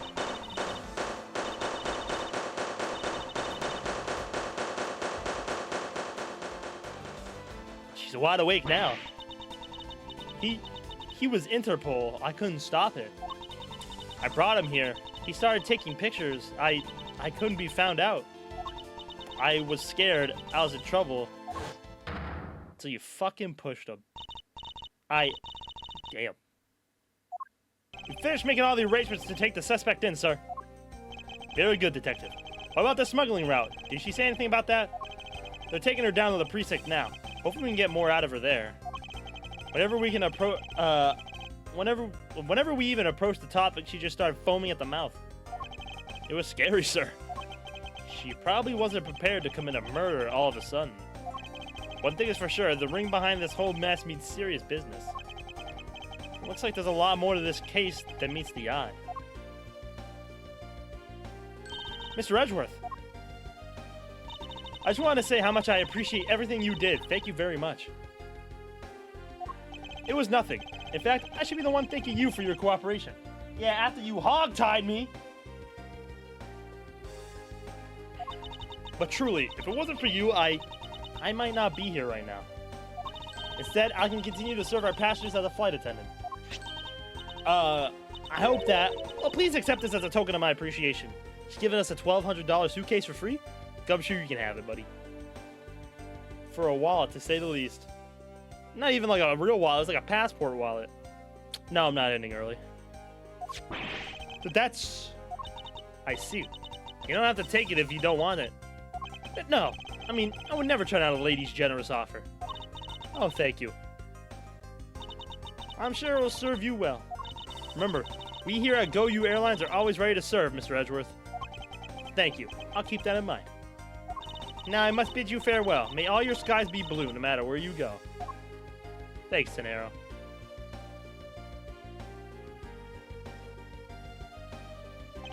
I can't believe we wound up investigating the whole day, sir, but boy, it was fun. Speak for yourself. My day was filled with earthquakes, elevators, and false charges. By the way, where's Francisca? Oh, she's filling out some customs paperwork for her departure. Departure? Yeah, Miss Von Karma's always really busy, sir. She's been flying from country to country to chase down some leads regarding her case. Detective? Can you cancel the car I had you reserve earlier?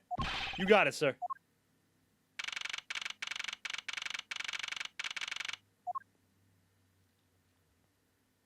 Francisca. I thought I told you when you first landed, I have no time for idle chatter. I have no intention of wasting your time. However, it's been a while since we last met.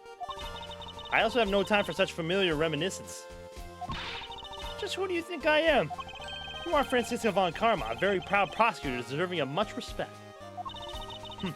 Until only a little while ago, I was but a wretched mutt who was always losing to you. A dancing pirouette, living her life on the name and fame her invincible father built.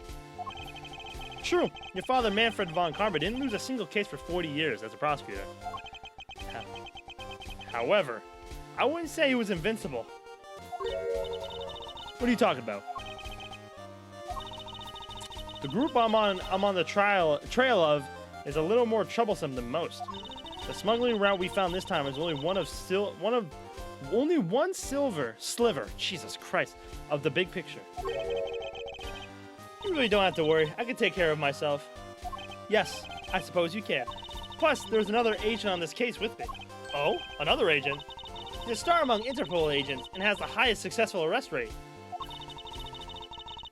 Sal Manila. I forgot his name, but yeah, him.